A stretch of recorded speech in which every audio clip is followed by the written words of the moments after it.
ဟုတ်ကျွန်တော်တို့အားလုံးစားလိုက်ရအောင်ခင်ဗျဟိုဆရာမတို့အားလုံးမင်္ဂလာပါခင်ဗျအာတကယ်တမ်းဒီနေ့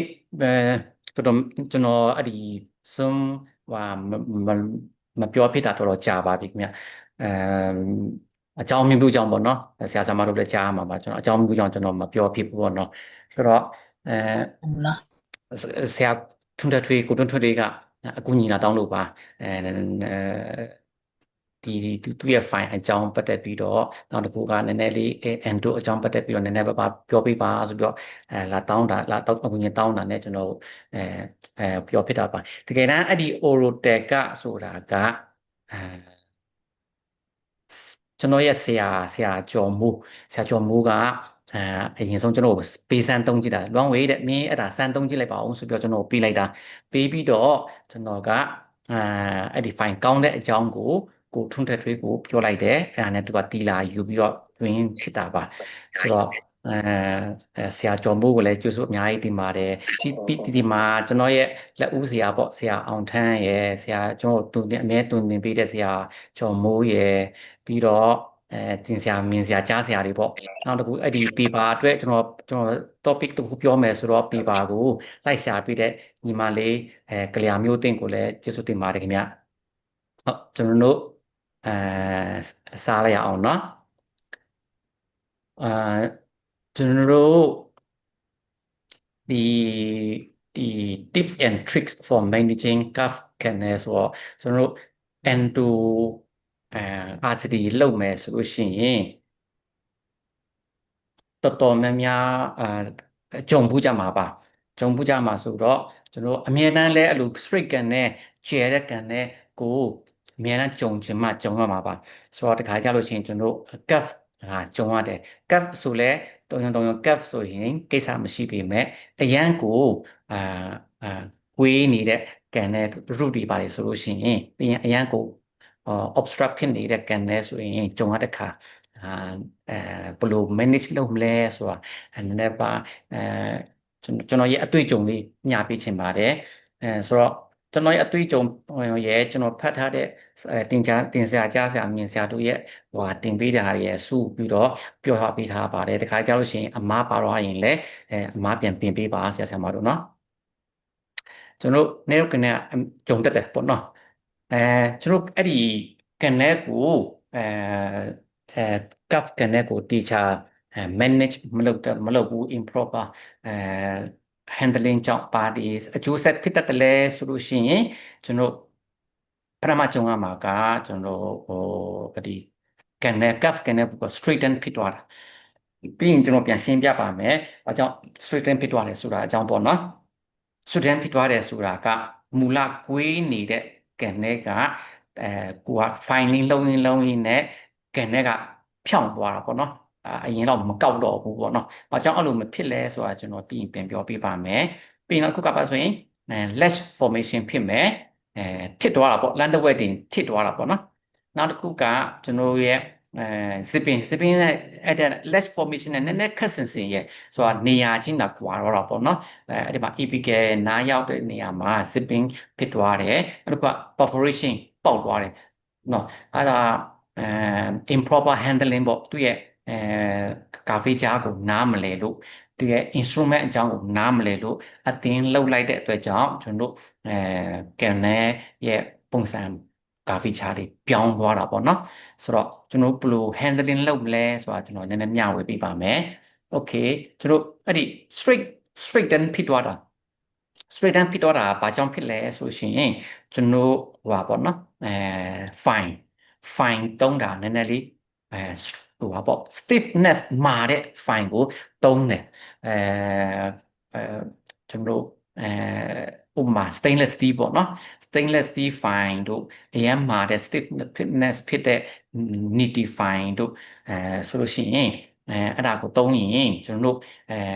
အဲ့ဒီပုံနံပါတ်1မှာမြင်ရတဲ့အတိုင်းပုံနံပါတ်1မှာဒီသူက compress ဖြစ်တဲ့နေရာမှာအဲအဲ့ဒီ filing လောက်သွားတယ်အဲ့ဒီတင်တင်းကိုစားသွားတယ်အဲအဲ့ဒီ compress မဖြစ်တဲ့နေရာကျတော့သူကမထိဘူးပေါ့ဗျာဆိုတော့အဲ့လိုcompress ဖြစ်တဲ့နေရာကိုစားသွားတဲ့အကြောင်းဟိုအဲ့ဒီ fine အဲ့ဒီ kinetic ကမလိုအပ်ဘဲနဲ့ကျယ်သွားတယ် ဒါကတော့အရန်ကို curve မဖြစ်တဲ့ canal တွေပေါ့နော်အရန် curve ဖြစ်တဲ့ canal ဆိုရှင် straight fine အရန်ဖြစ်လို့ကျွန်တော်ပါလို့ဆိုရင်အဲ့လို ledge တို့ဘာတွေဖြစ်သွားမှာပေါ့နော်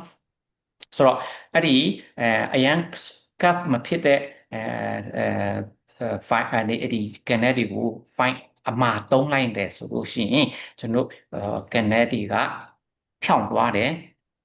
ကျွန်တော်တပ်မှန်ရတဲ့အချိန် pre-operation လုပ်တဲ့အချိန်တပ်မှန်ရတဲ့အချိန်မှာ curve ဖြစ်ပေမဲ့တကယ်တမ်း obturation နဲ့လွတ်လိုက်ရော curve ကျွန်တော်ထင်ထားသလောက် curve မဖြစ်တော့ဘူးအဲ့ဒါဘာကြောင့်လဲဆိုရင် fine သုံးတဲ့ fine မာလို့ပေါ့နော် straight stiffness ဖြစ်တဲ့ fine သုံးလိုက်လို့ပေါ့နော်ဆိုတော့နောက်တစ်ခုကပါလဲဆိုရင်မလိုအပ်တဲ့canal တွေကကျဲသွားတယ်ကျဲသွားတော့ဘာဖြစ်လဲဆိုရင် root ရဲ့ကျွန်တော်ဟာက weakness ဖြစ်သွားတာပေါ့နော်အဲ့ဒါကကျွန်တော်stiffness ဖြစ်တဲ့ stainless steel fine တို့ဒီ nitty fine တို့တုံးလိုက်တာပေါ့နော်တစ်ခုက curve နည်းနည်းပိုသွားတဲ့ဟာဆိုရှင်ဘာဖြစ်တယ်လဲဆိုရှင်သူရဲ့အကျိုးဆက်က ledge formation ဖြစ်သွားတာပေါ့နော် ledge formation ဖြစ်သွားတယ်ဆိုရင်အဲ့ဒီမှာကျွန်တော် stiff and large fine ကိုတုံးလိုက်တာဆိုရင်တစ်ခါကြလို့ရှိရင်ကျွန်တော်ပြော့တဲ့ fine သုံးပြီးမဲ့အရင် stiffness မဖြစ်တဲ့ nitty fine သုံးပြီးမဲ့လဲကျွန်တော်တို့ဘာဖြစ်လဲဆိုရင်တစ်ခါကြလို့ရှိရင်အသုံးတာနည်းနည်းလောသွားတာလောသွားတယ်ဆိုတာကတစ်ခါတည်းကျရင်ကျွန်တော်အလောကြီးသွားပြီးတော့ fine ကို serial လိုက်မသွားဘဲနဲ့ခုံကျော်ပြီးတော့သုံးလိုက်တာဒါဒီဥမာပေါ့နော်ကျွန်တော်20 fine ကို15 fine ကို ပတ် fine ကိုသုံးလိုက်တယ်သုံးလိုက်တော့ချွန်ချောင်းလေးပါအဲ့ဆိုအဘွားကိုကြိုလို့ရမယ်20 fine ကိုကြိုလို့ရမယ်25 fine ကိုတန်းကြိုပြီးတော့သုံးလိုက်ရမယ်အဲ့လိုသုံးလိုက်တဲ့အချိန်မှာတော့အခန့်မသိနေတော့ledge canal ledge formation ဖြစ်တတ်တာပေါ့နော်ဆိုတော့နောက်တစ်ခုက inadequate canal straight line ဆိုတော့ကျွန်တော်တို့access gap တွေဖောက်တဲ့အချိန်မှာလည်း straight line မရဘူးပေါ့နော်နောက်တစ်ခုက forcing fine instead of following curve ကျွန်တော်က forcing အရန်ကိုဖြည့်ပြီးတော့ instrumentation လုပ်တာပေါ့နော်rotary fine သုံးတဲ့အချိန်မှာဖြည့်ပြီးတော့သုံးတဲ့အချိန်မှာကျွန်တော်တို့ledge formation ဖြစ်တတ်တယ်တဲ့ပြီးရင် lack of precurving nickel titanium ကျွန်တော်တို့သုံးတဲ့ fine ကိုလည်း precurve မလုပ်ဘဲနဲ့ကျွန်တော်တို့ထည့်လိုက်တဲ့အချိန်မှာအဲ့လို curvature root curvature အတိုင်းမသွားဘဲနဲ့ကျွန်တော်ဟာပေါ့နော် ledge formation ဖြစ်တတ်ပါတယ်ဆိုတော့ကျွန်တော်တို့သူ့ရဲ့အကျိုးဆက်ဘာဖြစ်လဲဆိုရင် working leg အပြည့်မရတော့ဘူးပေါ့နော်အပြည့်မရတော့ဘူးတစ်ခုကcleaning and obturation လည်းအပြည့်အဝမလုပ်နိုင်တော့ဘူးပေါ့နော်ဆိုတော့ကျွန်တော်တို့ဘယ်လို prevent လုပ်မလဲ prevent လုပ်မလဲဆိုရင်အတိကကျွန်တော်တို့ small k fine နဲ့ negotiate အရင်ဆုံးလုပ်ရမယ်ဆိုတော့ series like fine ကိုအသေးဆုံးကနေစပြီးတော့ series like အဲ့လိုခုံကျော်မသွားစေချင်ပေါ့နော် series like ကကျွန်တော်တို့fine ဥပမာပုံမှန်ဆိုရင်တော့ 10 fine ကစလို့ရတော့ပေါ့နော်10 fine hand fine ပေါ့နော် hand fine k fine ပေါ့နော်အဲ့လို10 30ကစမယ်15ကပြီးရင်တဖြည်းဖြည်းနဲ့ကြီးသွားတာပေါ့နော်တကယ်လို့ constrict နည်းနည်းဖြစ်တဲ့အရင် curve ဖြစ်တဲ့ဆိုလို့ရှိရင်ကျွန်တော်တီးတဲ့ fine ကိုထည့်ရွေးပြီးတော့ shit ဒါမှမဟုတ်ရင်နံပါတ်6နံပါတ်8အဲ့လာဒီတီးတဲ့ fine ကိုဆင်းပြီးတော့ negotiate လုပ်ဖို့လိုပါတယ်ပြီးရင်access gap ဒီကလေကျွန်တော်တို့ခဏနေကျွန်တော်ပုံပြပေးပါမယ်ကျွန်တော် straight line access ရဖို့အရေးကြီးပါတယ်နောက်တစ်ခုကlet's for ပြီးရှိရင်တော့ကျွန်တော် bypassing လုပ်ရမယ်ဆိုတော့ကျွန်တော် bypassing ပြီးရင်ပြန်ပြောပြပါမယ်เนาะပြီးရင် sipping ကတော့ကျွန်တော်ခဏပြောတဲ့အတိုင်းပဲကျွန်တော် apical region မှာတွားပြီးတော့ဒါ elbow formation ကျွန်တော်ဒီလိုသူတို့ L ကွေးတော့ပေါ့လေသူရဲ့apical opening ကိုမတွားတော့ဘဲနဲ့ရက်တော့တာပေါ့နော်ဆိုတော့ aggressive ဘာကြောင့်ဖြစ်လဲဆိုရင် aggressive finding အရန်အားထည့်ပြီးတော့တုံးလို့ဖြစ်တာပေါ့နော်ပြီးရင် root curvature ရဲ့ဒီကို respect မလုပ်တော့ဘူးတဲ့ဆိုတော့ကျွန်တော်အတင်းထိုးထည့်တဲ့တဘောပေါ့ဗျာနော်ပြီးရင် rigid stainless steel ဒီ stainless steel အရန်မာတဲ့ fine အကြီးပေါ့နော်အဲ့ဒါကိုမသုံးစေချင်ဘူးပေါ့နော်ဆိုတော့သူကဘာဖြစ်လဲဆိုရှင်ဒီ apical ဆုံးမှာသူက widening အရန်ကျယ်သွားတယ်ဆိုတော့အဲ့ဒါဆိုဘာဖြစ်လို့ရှိရင် widening ဖြစ်သွားပြန်ဆိုလို့ရှိရင်ကျွန်တော်တို့ဖြစ်ဘာလဲဆိုရှင် fracture တွေပါလေ apical fracture ပါလေ root fracture တွေပြီးကြတတ်တယ်ပေါ့နော်ပြီးရင်C လုံးတော့မရနိုင်တော့ဘူးပေါ့နော်ဆိုတော့ဘယ်လိုလုပ်ရင်ကောင်းမလဲဆိုရင် crown down technique လုပ်မယ်ပြီးရင်flexible flex အတိက flexible rotary fine သုံးဖို့အရေးကြီးတယ်ဆိုတော့အခုနောက်ပိုင်းလာတဲ့ fine တော်တော်များများက flexible တော့တော်တော်ဖြစ်ကြပါပြီဒါပေမဲ့တချို့ fine ကျွန်တော်ကြည့်သလောက်တော့တချို့ fine အဲ့ဒါစီနည်းနည်းလေးတက်တာတဲ့ fine ရတော့တော်တော်လေးမာသေးတယ်ဆိုတော့ကာဖီချာအတိုင်းမတော်ဘူးပုံမှန်ကျွန်တော်တို့ RCD straight ကန်နေဆိုရင်တော့ကိစ္စမရှိပေမဲ့ curve ကန်တဲ့ကြောင့်ရရှင်တော့ flexible ဖြစ်တဲ့ fine ကိုရွေးရပါမယ်ဆိုတော့ဘာဘာကန်နေလာမပွဲထားတဲ့ fine တစ်ခုနဲ့ပဲအပြီးလုပ်မယ်ဆိုတော့မရပါဘူးကျွန်တော် straight ကန်နေဆိုရင်ကျွန်တော်နည်းနည်းလေးစေးတင်းတဲ့အဲ fine rotary fine သုံးလို့ရပြီမဲ့အဲ့လို curve ဖြစ်တဲ့နည်းနည်းလေးအခက်အခဲရှိတဲ့ constrict ဖြစ်တဲ့ fine ကနေတွေ့ပြီးဆိုလို့ရှိရင်အကောင်းဆုံးကတော့ကျွန်တော်တို့သူနဲ့တင့်တော်တဲ့ fine ရွေးဖို့လိုပါတယ်ဘာလာဒီ fine ကိုသုံးမယ်ဆိုရင်တော့မလိုအပ်တဲ့consequence ဖြစ်သွားမှာပေါ့နော်ဆိုတော့ is sipping occur adjust master ကုန်း shape တဲ့ပြီးလို့ရှိရင်ဘာလဲဆို one but particle compaction technique နဲ့ပြန်ပိတ်ဖို့လိုတာပေါ့နော်ဆိုတော့တစ်ခါကြလို့ရှိရင်ကျွန်တော်တို့ fine တော့မှအဲ့ဒီနေရာရက်တော့တာဗျာဆိုတော့ GB point ကလည်းအဲ့ဒီနေရာမှာရက်ကြံခဲ့မှာပေါ့နော်ဆိုတော့ apical ceiling အပိမရနိုင်ဘူးပေါ့လေဆိုတော့ apical C ရဖို့ဆိုလို့ရှိရင်နောက်တစ်ခုကကျွန်တော်နောက်တစ်ခုပါလုပ်ရသေးလဲဆိုရင်အဲ့ဒီ GB ကိုနည်းနည်းလေးထိတ်လို့လိုက်ပြီးကွေးပြီးလေ1 to 2 millimeter pre-cut လုပ်ပြီးအလိုက်တင်လေးထည့်ပြဖို့လိုနေပဲအဲ့လိုထည့်ဖို့ကလည်းကျွန်တော်ရဲ့ fine sorry ကျွန်တော်ရဲ့ root ပမာကွေးသွားလဲကနေပမာကွေးသွားလဲဆိုတော့ဘယ် direction မှာကွေးသွားလဲသိရဖို့အရေးကြီးတယ်အဲ့ဒါမှကျွန်တော် GB ကိုကွေးပြီးပြီဆိုရင်ဘယ်မှာ direction ကိုထည့်ရမလဲဆိုတော့သိရမှာပေါ့လေနော်ဆိုတော့ledge formation ဖြစ်ပြီးဆိုရှင်သူကဘယ်လို correction လုပ်မလဲဆိုရှင်ကျွန်တော် hand fine နဲ့အရင်သွားမယ် hand fine နဲ့ပြန်ပြီးတော့negotiate ပြန်လုပ်မယ်လမ်းကြောင်းပြန်ရှာမယ်ဆိုတော့ဘယ်လိုရှာမလဲဆိုရင်သူ့အတိုင်းဒါတဲ့စက်တိုက်သွားမယ်ဆိုရင်တော့ ledge နေရာမှာတော့ထောက်နေမှာပေါ့နော်အဲ့ဆိုကျွန်တော်ပြောတဲ့အဲ့ဒီ GP ကိုအတိုင်းပဲကျွန်တော်ပါဆိုရင် fine K fine ကို take 2 mm လောက်ကို pre-curve နည်းနည်းလေးပဲဆိုတော့5 to 10 degree လောက်နည်းနည်းလေးစောင်း curve လုပ်လိုက်မယ်curve လုပ်ပြီးဆိုတော့ကျွန်တော် direction ကိုရှားမယ်ပမာသူ့ရဲ့root curvature ဘက်ကိုဆက်သွားလဲဆိုတော့ပေါ့နော်ဆိုတော့ဘယ်လိုလုပ်မလဲဆိုရှင်ဥပမာကျွန်တော်တို့ direction ကို bucket ဘက်ကစမယ်ဆိုရင်ပေါ့အကွေးအဲ့ဒီ curve လောက်ထားတဲ့ pre-curve လောက်တဲ့အကွေးကို bucket ဘက်မှာထည့်ပြီးတော့နည်းနည်းလေးစမ်းကြည့်မယ်မရဘူးထောက်နေတယ်ဆိုရှင်နည်းနည်းလေး clockwise ကိုမှတ်ထားတာပေါ့နော် clockwise ကို5 degree လောက်ထက်လက်ပြီးတော့ပြန်ဆင်းကြည့်မယ်ပြီးရင်တော့မရဘူးဆိုရင် clockwise 5 degree လောက်တပေးပြီး5မိနစ်ပေါ့နိုင်လက်တန်ဆိုလို့ရှိရင်5မိနစ်လက်ပြီးတော့တွားမယ်မရဘူးဆိုရင်10မိနစ်နေရာမှာတွားမယ်မရရင်15မိနစ်နေရာထက်လက်ပဲcuff နေရာဘူးပေါ့လေဆင်းပြီးတွားမယ်ဘာလို့ဆိုကိုယ့်ရဲ့ cuff root cuff နေရာဒီ clutch ဖြစ်နေရတာဘယ်မှာရှိလဲဆိုကိုမသိနိုင်ဘူးပေါ့ကွယ်အဲ့လိုရှားမှာပေါ့နော်တွေးပြီးဆိုလို့ရှိရင်ကျွန်တော်ပမာအဲ့ဒီဒီ stopper နေရာမှာကျွန်တော်အဲ့ဒီမှာအမဲဆက်ရှိတယ်အဲ့ဒီအမဲဆက်ကိုကျွန်တော်မှတ်ထားလို့ရတာပေါ့နော်အမဲဆက်ကိုကျွန်တော် curve ဖြစ်တဲ့နေရာကိုအမဲကိုလှည့်ပြီးတော့မှတ်ထားလိုက်လို့ရှိရင်ကျွန်တော်root ကဘယ်ဘက်ကို curve ဖြစ်သွားလဲဆိုတာသိနိုင်တာပေါ့လေနော်ဒါမှမဟုတ်အဲ့တော့ကျွန်တော် K file နဲ့ဒီဖြည်းချင်းရှားတာပေါ့လေဆိုစိတ်ရှည်လက်ရှည်နဲ့ရှာဖို့လိုလိမ့်မယ်ဆိုတော့တခါတလေကြောက်လို့ရှိရင်ကျွန်တော်ကလေစိတ်မရှိဘူးနဲ့လက်ဖြစ်တဲ့နေရာမှာပဲရက်ပြီးပိတ်ပလိုက်မယ်ဆိုရင်ဟိုနာတော့မကောင်းဘူးကွယ်ဆိုတော့စိတ်ရှည်ဖို့လိုမယ်ပြီးရင်တရက်နဲ့မပြီးဘူးဆိုရင်နောက်ပြင်ချင်းဆိုတော့စိတ်ရှိနဲ့အဲ့လိုပြန်ရှာဖို့လိုမှာပေါ့တကယ်လို့ရှာလို့ကိုကအဲ့လိုရှာဖို့အစွမ်းအစနည်းနည်းလေးအားမရဘူးဆိုလို့ရှိရင်ကိုထက်တော့တက်ကြွတဲ့ဆရာမစီကိုလွယ်ပြီးတော့refer လုပ်တင်တာပေါ့နော်โอเคအဲ့ဒီကျွန်တော်တို့အဲ့ဒီ cup ကန်နေဆိုလို့ရှိရင်ကြောင့်ပါဖြစ်တဲ့ဆိုရင်ဒီမှာဒီဟာက transportation ဖြစ်မယ် less ဖြစ်မယ် less အများဆုံးအဖြစ်ဆုံးကဒီမှာ58.4ရာခိုင်နှုန်းတော့ဖြစ်တယ်ဗျless အများဆုံးဖြစ်တတ်ပါတယ်ပြီးရင် perforation less ဖြစ်တာကိုအားမရအောင်ဆက်ထူးဆိုလို့ရှိရင်perforation ရပါမယ် instrument separation ဘိုင်ကျိုးတယ် asymmetrical tendon removal ခဏကျွန်တော်ပြောတဲ့ဘိုင်ကိုကျွန်တော် straighten လုပ်တာပေါ့connect ကို straighten လုပ်သွားတာပေါ့နော်အဲ့ဒီ asymmetrical tendon removal ဖြစ်ပဲပြီးရင်internet anatomy ကိုပြောင်းသွားတာပေါ့နော်ကျွန်တော်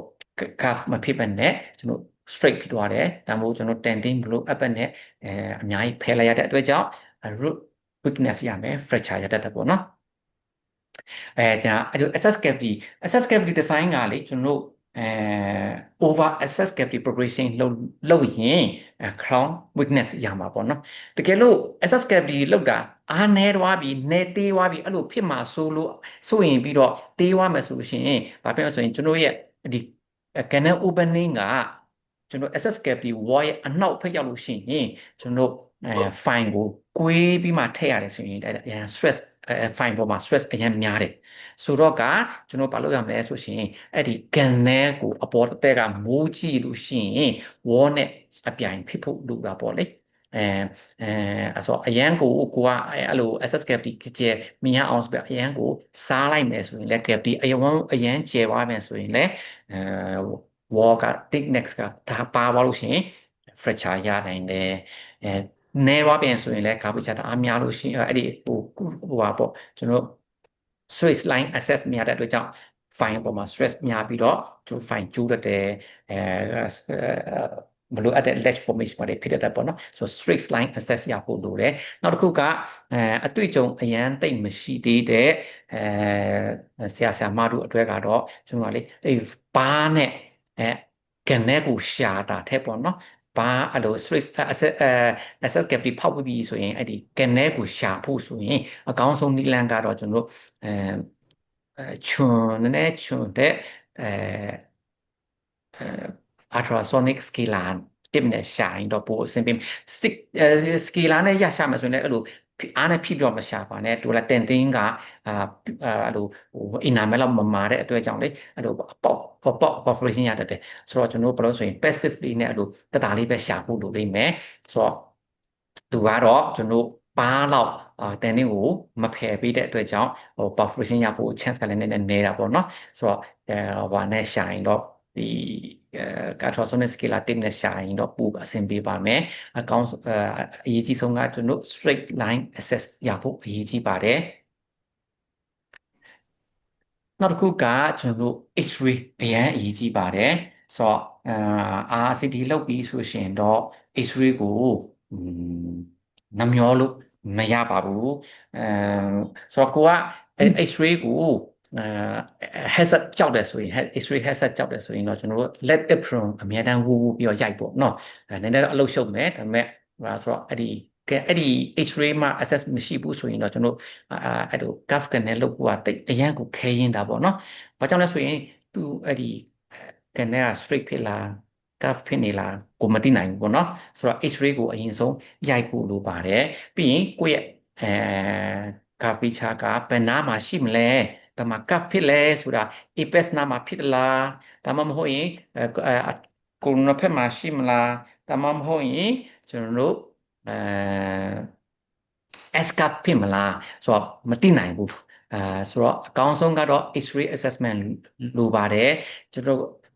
CPCD ကတော့နယ်မှာကြတော့အစင်ပေးမှာမဟုတ်ဘူးပေါ့ဗျာလူတိုင်းကတော့ CPCD မဝင်နိုင်ဘူး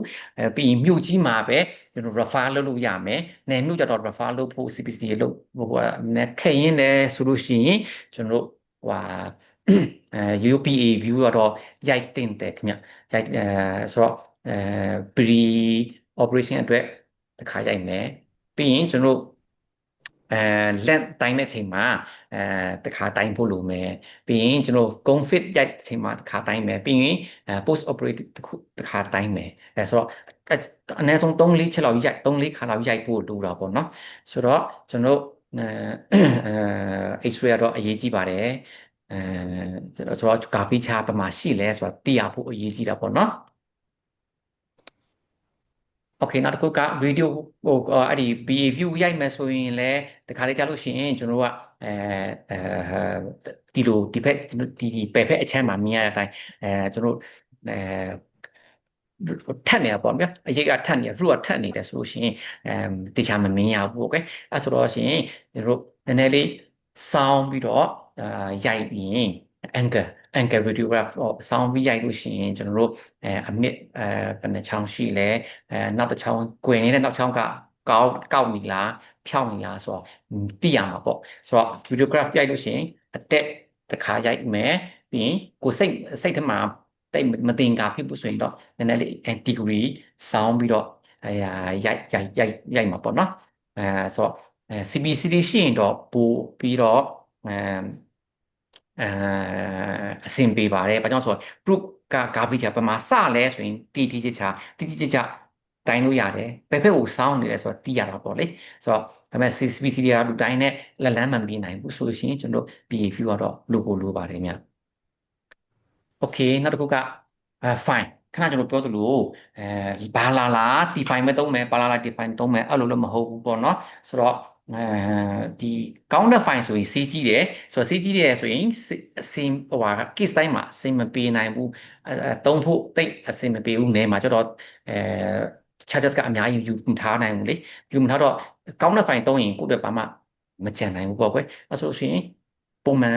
straight scanner ဆိုလို့ရှိရင်ပုံမှန် fine သုံးလို့ရပြီမဲ့တကယ်တော့နည်းနည်းလေး complicated ဖြစ်လာတဲ့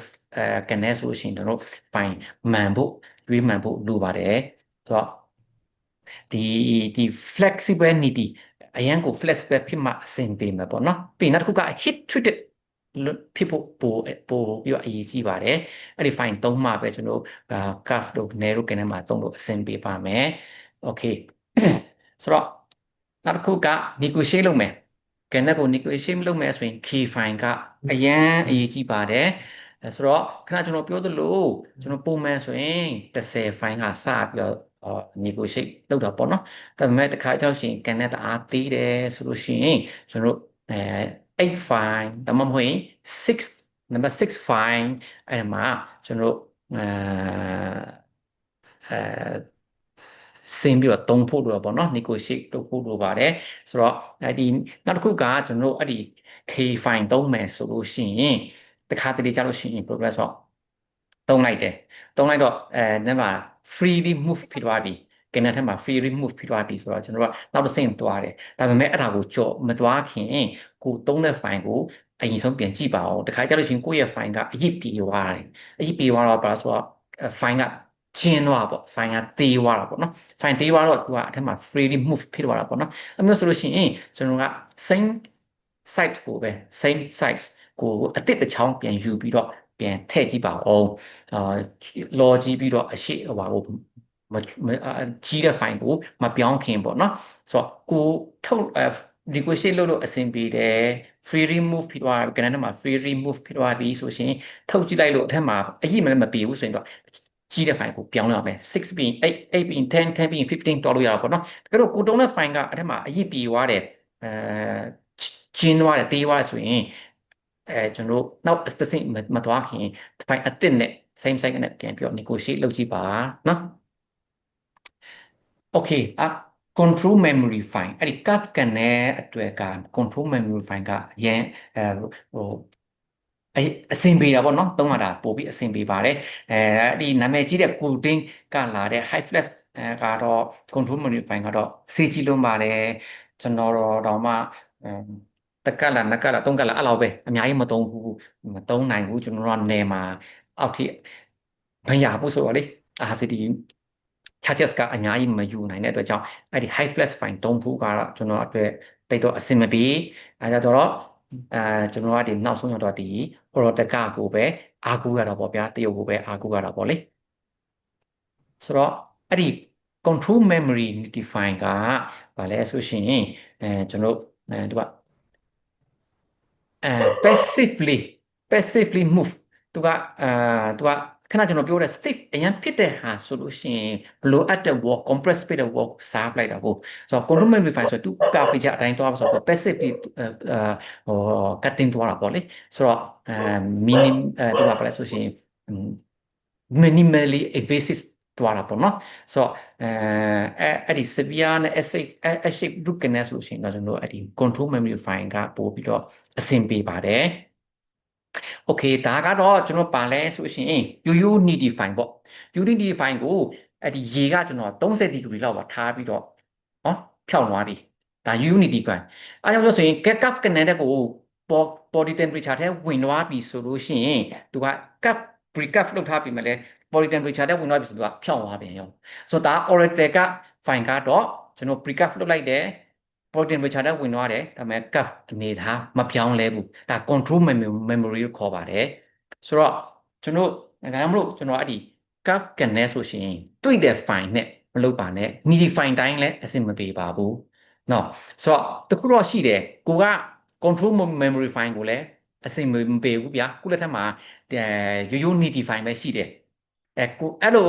control memory ဖြစ်မဖြစ်ကတော့ကျွန်တော်ပြောတဲ့နီလန်းရေနွေးပေါ့တုံးအရန်အပူတော့မဟုတ်ဘူး30 40ဒီဂရီဝန်းကျင်လောက်ပေါ့နော်အဲ့ဒီဟာကိုရေထဲစိန်ကြည့်လိုက်ပါဖြောက်ချက်ချင်းဖြောက်သွားတယ်ဆိုရင်တော့ဒါရိုးရိုး needy file ပေါ့အဲ့ဆိုရင်ကိုက curve ကနေကိုလည်းတွားချင်တယ်ဒါပေမဲ့အဲ့လိုဟိုဟာချက်ချင်းဖြောင်းသွားတယ်ဆိုတော့ကျွန်တော်တို့ dash formation ဖြစ်မှလည်းစိုးရင်လည်းဆိုရင်ကျွန်တော်ရေအေးထဲရေခဲရေထဲစိန်ထားလို့ရတယ်ရေခဲရေစိန်ထားပြီးတော့ precap လုပ်လိုက်လို့ရှိရင်ခဏထဲဝင်လာလို့ရှိရင်ချက်ချင်းကြီးခဏကိုအပူချိန်တစ်ချက်ချင်းကူးသွားပြီးတော့မဖြောင်းဘူးပေါ့ဗျာခဏအချိန်အခဏတစ်ခုတော့ precap ဖြစ်နေတဲ့သဘောရှိတာပေါ့လေနော်ဆိုတော့ရေအေးစိန်ထားရေခဲရေစိန်ရှိဖို့လိုမယ်ဒါမှမဟုတ်ရင်ကျွန်တော်ဟို gas မျိုးရှိတာပေါ့ gas ကိုဖြန်းပြီးတော့အေးအောင်လုပ်ပြီးတော့သူကလေ cup တိုင်းရှိတာပေါ့လေဘာလို့ဆိုတော့ body temperature ရောက်ပြီဆိုရင်သူကပြန်ဖြောင်းဖို့ကြိုးစားတာကိုဒါဆိုတော့သူ့ရဲ့ memory အတိုင်းကိုပြန်သွားတယ်ဆိုတော့လေ control memory ဆိုရင်သူကအဲ့ memory ကို control လုပ်ထားတဲ့အတွက်ကြောင့်ပြန်မဖြောင်းဘူးပေါ့လေဆိုတော့အဲ့ဒါကြောင့်မို့ကျွန်တော် cup ကနေမှာပို့ပြီးအဆင်ပြေတယ်လို့ပြောတာပေါ့လေโอเคဆို Oracle ကအကုန်အလုံးစုံပြီးလာတော့မဟုတ်ပြသူကစေးတက်တာတဲ့တရုတ် file ဖြစ်တဲ့အတွက်ကြောင့်သူရအားနေကြရရှိပါတယ် coding high flash လို့မျိုးသွားရှင်းလို့မရပါဘူးသူဟိုဟာတကယ်ကိုအရန်ကောင်းတဲ့ file ဆိုတော့လေနော်ဆိုတော့ဗာလဲဆိုရှင်အဲ့ဒီ site ရွက်ကတုံးဆရာတွေကတိတ်ဖတ်ဖြစ်မှာမဟုတ်ဘူးသူကအဲ့ဒီ file ရဲ့ကြားမှာအဲ့ဒီကတ်ပေါ့နော်အဲ့ဒီကတ်ရဲ့အထက်မှာတသေးလေးleaflet ကတသေးလေးပဲပေးထားတာဆိုတော့ပြီးရင်မမြင်အောင်အဲ့ဒီစာကိုအကြီးချက်မှမြင်ရတာဆိုတော့သူကတမင်များရေးထားတာမသိသူကဘာလဲဆိုရင် certain epical curvature တဲ့အဲ့မှာ severe and certain epical curvature မှာမသုံးပါနဲ့တဲ့ဘာကြောင့်ဆိုရင် separation ဖြစ်တတ်ပါတယ်ဆိုတော့သူက contraindication တော့ရေးထားတယ်ဒါပေမဲ့ကျွန်တော်စမ်းဖို့တမျှတော့အဆင်ပြေတယ်ဒါပေမဲ့တခုကဘာလဲဆိုလို့ရှိရင်ကိုက fine ကိုတုံးရင်9ယောက်10ယောက်15ယောက်မကြိုးမချင်းတုံးရင်တော့ဒါတော့လုံးဝမရပါဆိုတော့ဖြစ်နိုင်မယ်ဆိုရှင်အဲ့လို cup ဖြစ်တဲ့ဟာလို့ဆိုတွေ့ပြီးဆိုရှင် fine အစ်စ်ထုတ်သုံးပါတုံးပြီးသားတခြားတယောက်နဲ့တုံးပြီးသားမတုံးပါနဲ့ဘာကြောင့်ဆိုတော့ကိုအဲ့ထက်မှာ stress ဝင်ပြီးပြီလားမဝင်သေးဘူးလားအဲ့ဒီ fine မသိရနိုင်ဘူးပေါ့လေဆိုတော့အဲ့ stress ဝင်မဝင်ကတော့ကျွန်တော်Microsoft အောက်မှာမြင်ရပြီမဲ့အပြင်မှာမျက်စိအမြင်နဲ့ဆိုရင်မမြင်ရနိုင်ဘူးဆိုတော့အကောင်းဆုံးကတော့ကျွန်တော် file အစ်စ်ထုတ်ပြီးတော့သုံးရင်ပိုကောင်းပါမယ်ပြီးရင် file အစ်စ်ထုတ်ပြီးပြီဆိုရင်တော့မှကျွန်တော်ဟိုလှုပ်ရင်းနဲ့အဲ့ဒီ file ကိုမကြစစ်ဆေးပေးဖို့လိုမယ်တကယ်လို့အရစ်ပြည်တယ်stress ဝင်သွားပြီဆိုရင်တော့နောက်အတိတ်ပြန်ထုတ်ဖို့ဝန်လေးပါနဲ့နော်ဆိုတော့အဲ့ဒီလူနာကိုလည်းကျွန်တော် X-ray ရိုက်လို့ cuff ဖြစ်နေတယ်ဆိုလို့ရှိရင်တွေ့ပြီဆိုလို့ရှိရင်တော့လူနာကိုကြိုတင်ရှင်းပြဖို့လိုလိမ့်မယ်။ဒါဆိုအဲ့ဒီ cuff ကနေလောက်ရတာအရန်ကိုခက်ခဲပါတယ်။အခက်မသိရင် fine ကျိုးတတ်ပါတယ်။ဆိုတော့ကျွန်တော်ပဲဆက်လုပ်မလားမဟုတ်ရင်ကျွမ်းကျင်တဲ့ဆရာနဲ့ဆက်လုပ်မလား။ကျွန်တော်နဲ့ဆက်လုပ်မယ်ဆိုရင်ကျွန်တော်စမ်းကြည့်ပေးမယ်။ပြီးရင်ကျွန်တော် fine အတစ်သုံးပေးမယ်။ကျိုးမကျိုးကတော့ဒါကန်ချင်မှာပေါ်မူတည်မယ်ကျွန်တော်အတက်နိုင်ဆုံးဒီထားပြီးလုပ်ပေးပါမယ်နောက်တစ်ခုက charges ကနည်းနည်းလေးစေးကြည့်ပါမယ်ပုံမှန်လူတော့ယူလို့မရဘူးဘာကြောင့်ဆိုပုံမှန်ဆိုရင်ကျွန်တော် stress free လုပ်လို့ရတယ်ဗျာဒီဟာ cuff ကနအရန်ကို stress ဝင်တာဆိုတော့အဲ့လို cuff ရောက်သွားပြီဆိုရင်လက်ထက်မှာ sensation ရှိတယ်အဲ့ဒီ fine ဝင်သွားပြီဆိုရှင်လေ no tree ပဲပြီးပြီဟွာပြီးဝင်သွားပြီဆိုရင်လက်က sensation ရှိတယ်အဲ့ဆိုအဲ့ဒီချင်းရလို့ရှင်အရန်ကို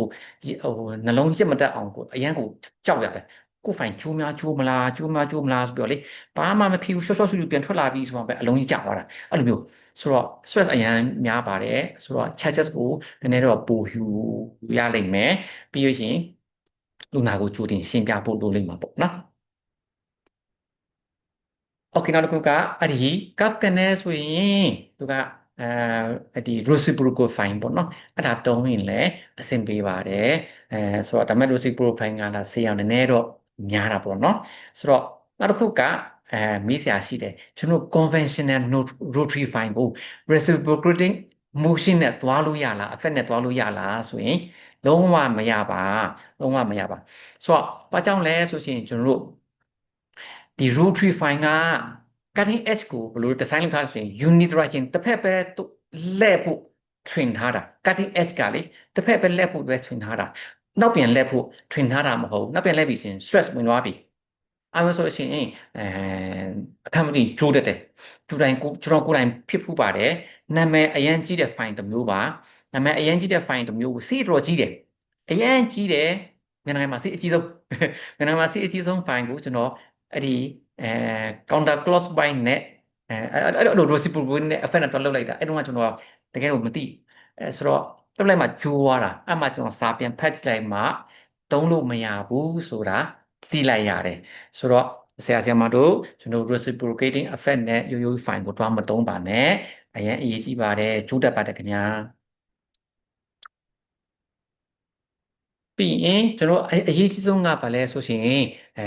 coronal flaring ဆိုတော့ကျွန်တော် access cavity strict access cavity ရပြီးပြီးရင် coronal flaring အဲ့ဒီဟိုပါပေါ့ဘာကြောင့်လဲဆိုရင်ကျွန်တော်တို့တခြား fine တွေ coronal ဘက်မှာ stress မဝင်အောင်အရင် constrict မဖြစ်အောင်ပေါ့နော် flaring အရင်ဆုံးလုပ်မယ်လုပ်ပြီးမှပဲကျွန်တော် straight line access ကိုတွားဆက်သွားပါပေါ့နော်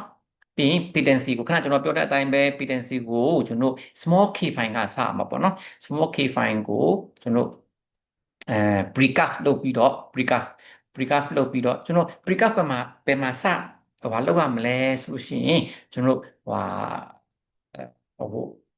X-ray မှာကြည့်ပြီးတော့လေ X-ray မှာကြည့်ပြီးတော့ကျွန်တော် precaf လုပ်တာပို့လို့ပါပေါ့နော်ပဲ length မှာစပြီးတော့ precaf ပြီးချင်းစလဲဆိုတာလေမှာ precaf စလုပ်လို့ရပါတယ်ပြီးရင် k file တပိပိနဲ့ကြီးသွားပေါ့နော်ဆိုတော့ပြီးရင်အဲ့ဒီ file ကိုfile လုပ်ပြီးဆိုရှင် file တစ်ခုကြည့်ပြီးသွားပြီဆိုရှင်အမြဲတမ်းနောက်တီးတဲ့ file ကိုပြန်သွားပြီးတော့ negotiate ပြန်လုပ်ဖို့လိုပါမယ်အော်တခုAPK format ကိုကြော်ပြီးတော့လေကျွန်တော်လက်တိုင်းတဲ့အချိန်မှာလေ APK format ကိုကြော်ပြီးတော့တိုင်းရင်တော့ပိုးအဆင်ပြေမှာပဲ။ဘာကြောင့်လဲဆိုလို့ရှိရင်တခါကျလို့ရှိရင် false alarm မိတတ်တယ်။တခါကျလို့ရှိရင် false alarm မိရဆိုတော့ကျွန်တော် APK APEX မရောက်သေးဘူးဗျာ။မရောက်သေးပဲနဲ့သူကရောက်ခါနီးဆိုပြီးပြတာပေါ့နော်အဲ့ဆိုအဲ့လိုဟိုဟာပေါ့ vital stretch vital nerve မှာအဖြစ်အများတာပေါ့နော်ကျွန်တော်တို့အဲဆိုရင်ကျွန်တော်တို့အကောင်းဆုံးနီလန်းကတော့ fine အသေးမှာနော်တေးဆုံး fine ကိုပဲ EPS ကြော်ပြီးတော့တိုင်းပြီးဆိုရင်ပြန်ပြောဖြည်းဖြည်းနောက်ဆုံးပြီးတော့ fine ဒီEPS ကိုအတီယူရပါမယ် fine ကြီးတော့မလုပ်နဲ့ဘာလို့ EPS construction ပြတ်သွားလို့ရှိရင်ကျွန်တော်တို့GP နဲ့ပိတ်ဖို့အရင်ခက်သွားမှာပေါ့ APK ceiling ရဖို့ခက်သွားမှာဆိုတော့ APK constrict ဟိုမပြတ်အောင်ကျွန်တော်အသေးဆုံး file နဲ့ပဲကျွန်တော်ဥပမာ6လို့8လို့ file လို့ကြော်ပြီးတော့ APK ကိုကြော်ပြီးတော့တိုင်းမယ်ပြီးမှပဲတပြေးပြန်ဆုပ်ပြီးတော့အတီးယူတယ်ကျွန်တော်အဲ့ဒါပဲအတီးယူလို့ရှိတယ်တခါကြလို့ရှိရင်ကျွန်တော်တို့တခါကြလို့ရှိရင်ကျွန်တော်ဥပမာကြီးတဲ့ file နဲ့ဥပမာ10လို့15တို့တွားပြီးတော့ APK နားရောက်ပြီဆိုပြီးတော့ကျွန်တော် file လုပ်တယ် PGP ပိတ်တယ်ပြက်လိုက်တော့အဝေးလူကြီးတယ်ဆိုတော့ false alarm ပြတာပေါ့လေဆိုတော့ကျွန်တော်တို့အကောင်းဆုံးတော့ချော်ပြီးမှလုပ်ရင်တော့ပိုကောင်းပါတယ်ပြီးရင်ကျွန်တော်အဲ့ဒီခဏကျွန်တော်ပြောတဲ့အတိုင်းပဲ videograph ပါလဲဆိုတော့ pre-op တိုင်းပဲပြီးဆိုရင်ကျွန်တော် length တိုင်းတဲ့ချိန်မှာကျွန်တော်ကြော်ပြီးတော့တိုင်းကြော်လိုက်တယ်ခဏကျွန်တော်ပြောတဲ့အတိုင်းကြော်လိုက်တယ်ကြော်ပြီးတော့ပြန်ဆုပ်တယ် EPS ရောက်ပြီဆိုရင်တမန်ပြန်ရိုက်ကြည့်တယ် confirm ပြန်လုပ်တော့ပေါ့လေမဟုတ်လို့ရှိရင်တခါကျရင်မားတက်ပေါ့နော်ကျွန်တော်epic ကျွန်တော်ဟိုဟာနဲ့ကြော်ပြီးတော့ပြန်ဟိုဟာတိုင်းမှာပဲအဆင်ပြေမှာပေါ့နော် okay ဒါတော့ပြန်ပြီးတော့ပြန်ကြော့နေတာပဲဥပမာဒါ zero resistance လို့ပြောတယ်အဲ့ဒီကျွန်တော်အဲ့ဒီ fine ကို zero ခဏကျွန်တော်ပြောတဲ့အတိုင်းပဲ freely rotate ဖြစ်သွားတဲ့အထိကိုကျွန်တော် fine အဲ့ဒီဟို negotiate လုပ်ရမယ်ဆိုတော့ကြော်ပြီးတော့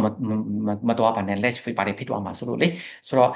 freely move ဖြစ်ပြီး zero resistance ဖြစ်ပြီးဆိုရင်ကျွန်တော်ပြန်ထုတ်မယ်ထုတ်ပြီးရင် fine ကိုပြန်စစ်မယ် fine ကဘာမှအပြစ်နာစာမရှိဘူးဆိုရင်မှနောက်တစ်ခုအဆင့်နံပါတ်30တက်မယ်30အဆင့်ပြေသွားပြီဘာမှအပြစ်စာမရှိဘူးဆိုမှ15ဆက်သွားမှာပေါ့နော်အဲ့လိုတဖြည်းဖြည်းချင်းဟိုဟာလုပ်သွားမယ်ပြီးရင် always recapitulate သူကဘာလုပ်မလဲဆိုရင်ပြန်ပြီးအသေးကိုပြန်ပြီးတော့ပြန်ဆင်းပြီးတော့ recapitulate လုပ်ရပါမယ်ဆိုတော့နောက်တစ်ခုရှိတာကဘာလဲဆိုရှင်ကျွန်တော်ဘာကြောင့်အဲ့လို recapitulate လုပ်လဲဆိုရှင်အဲ့ဒီ tenting chips လေးတွေ tenting tablets လေးတွေဒါက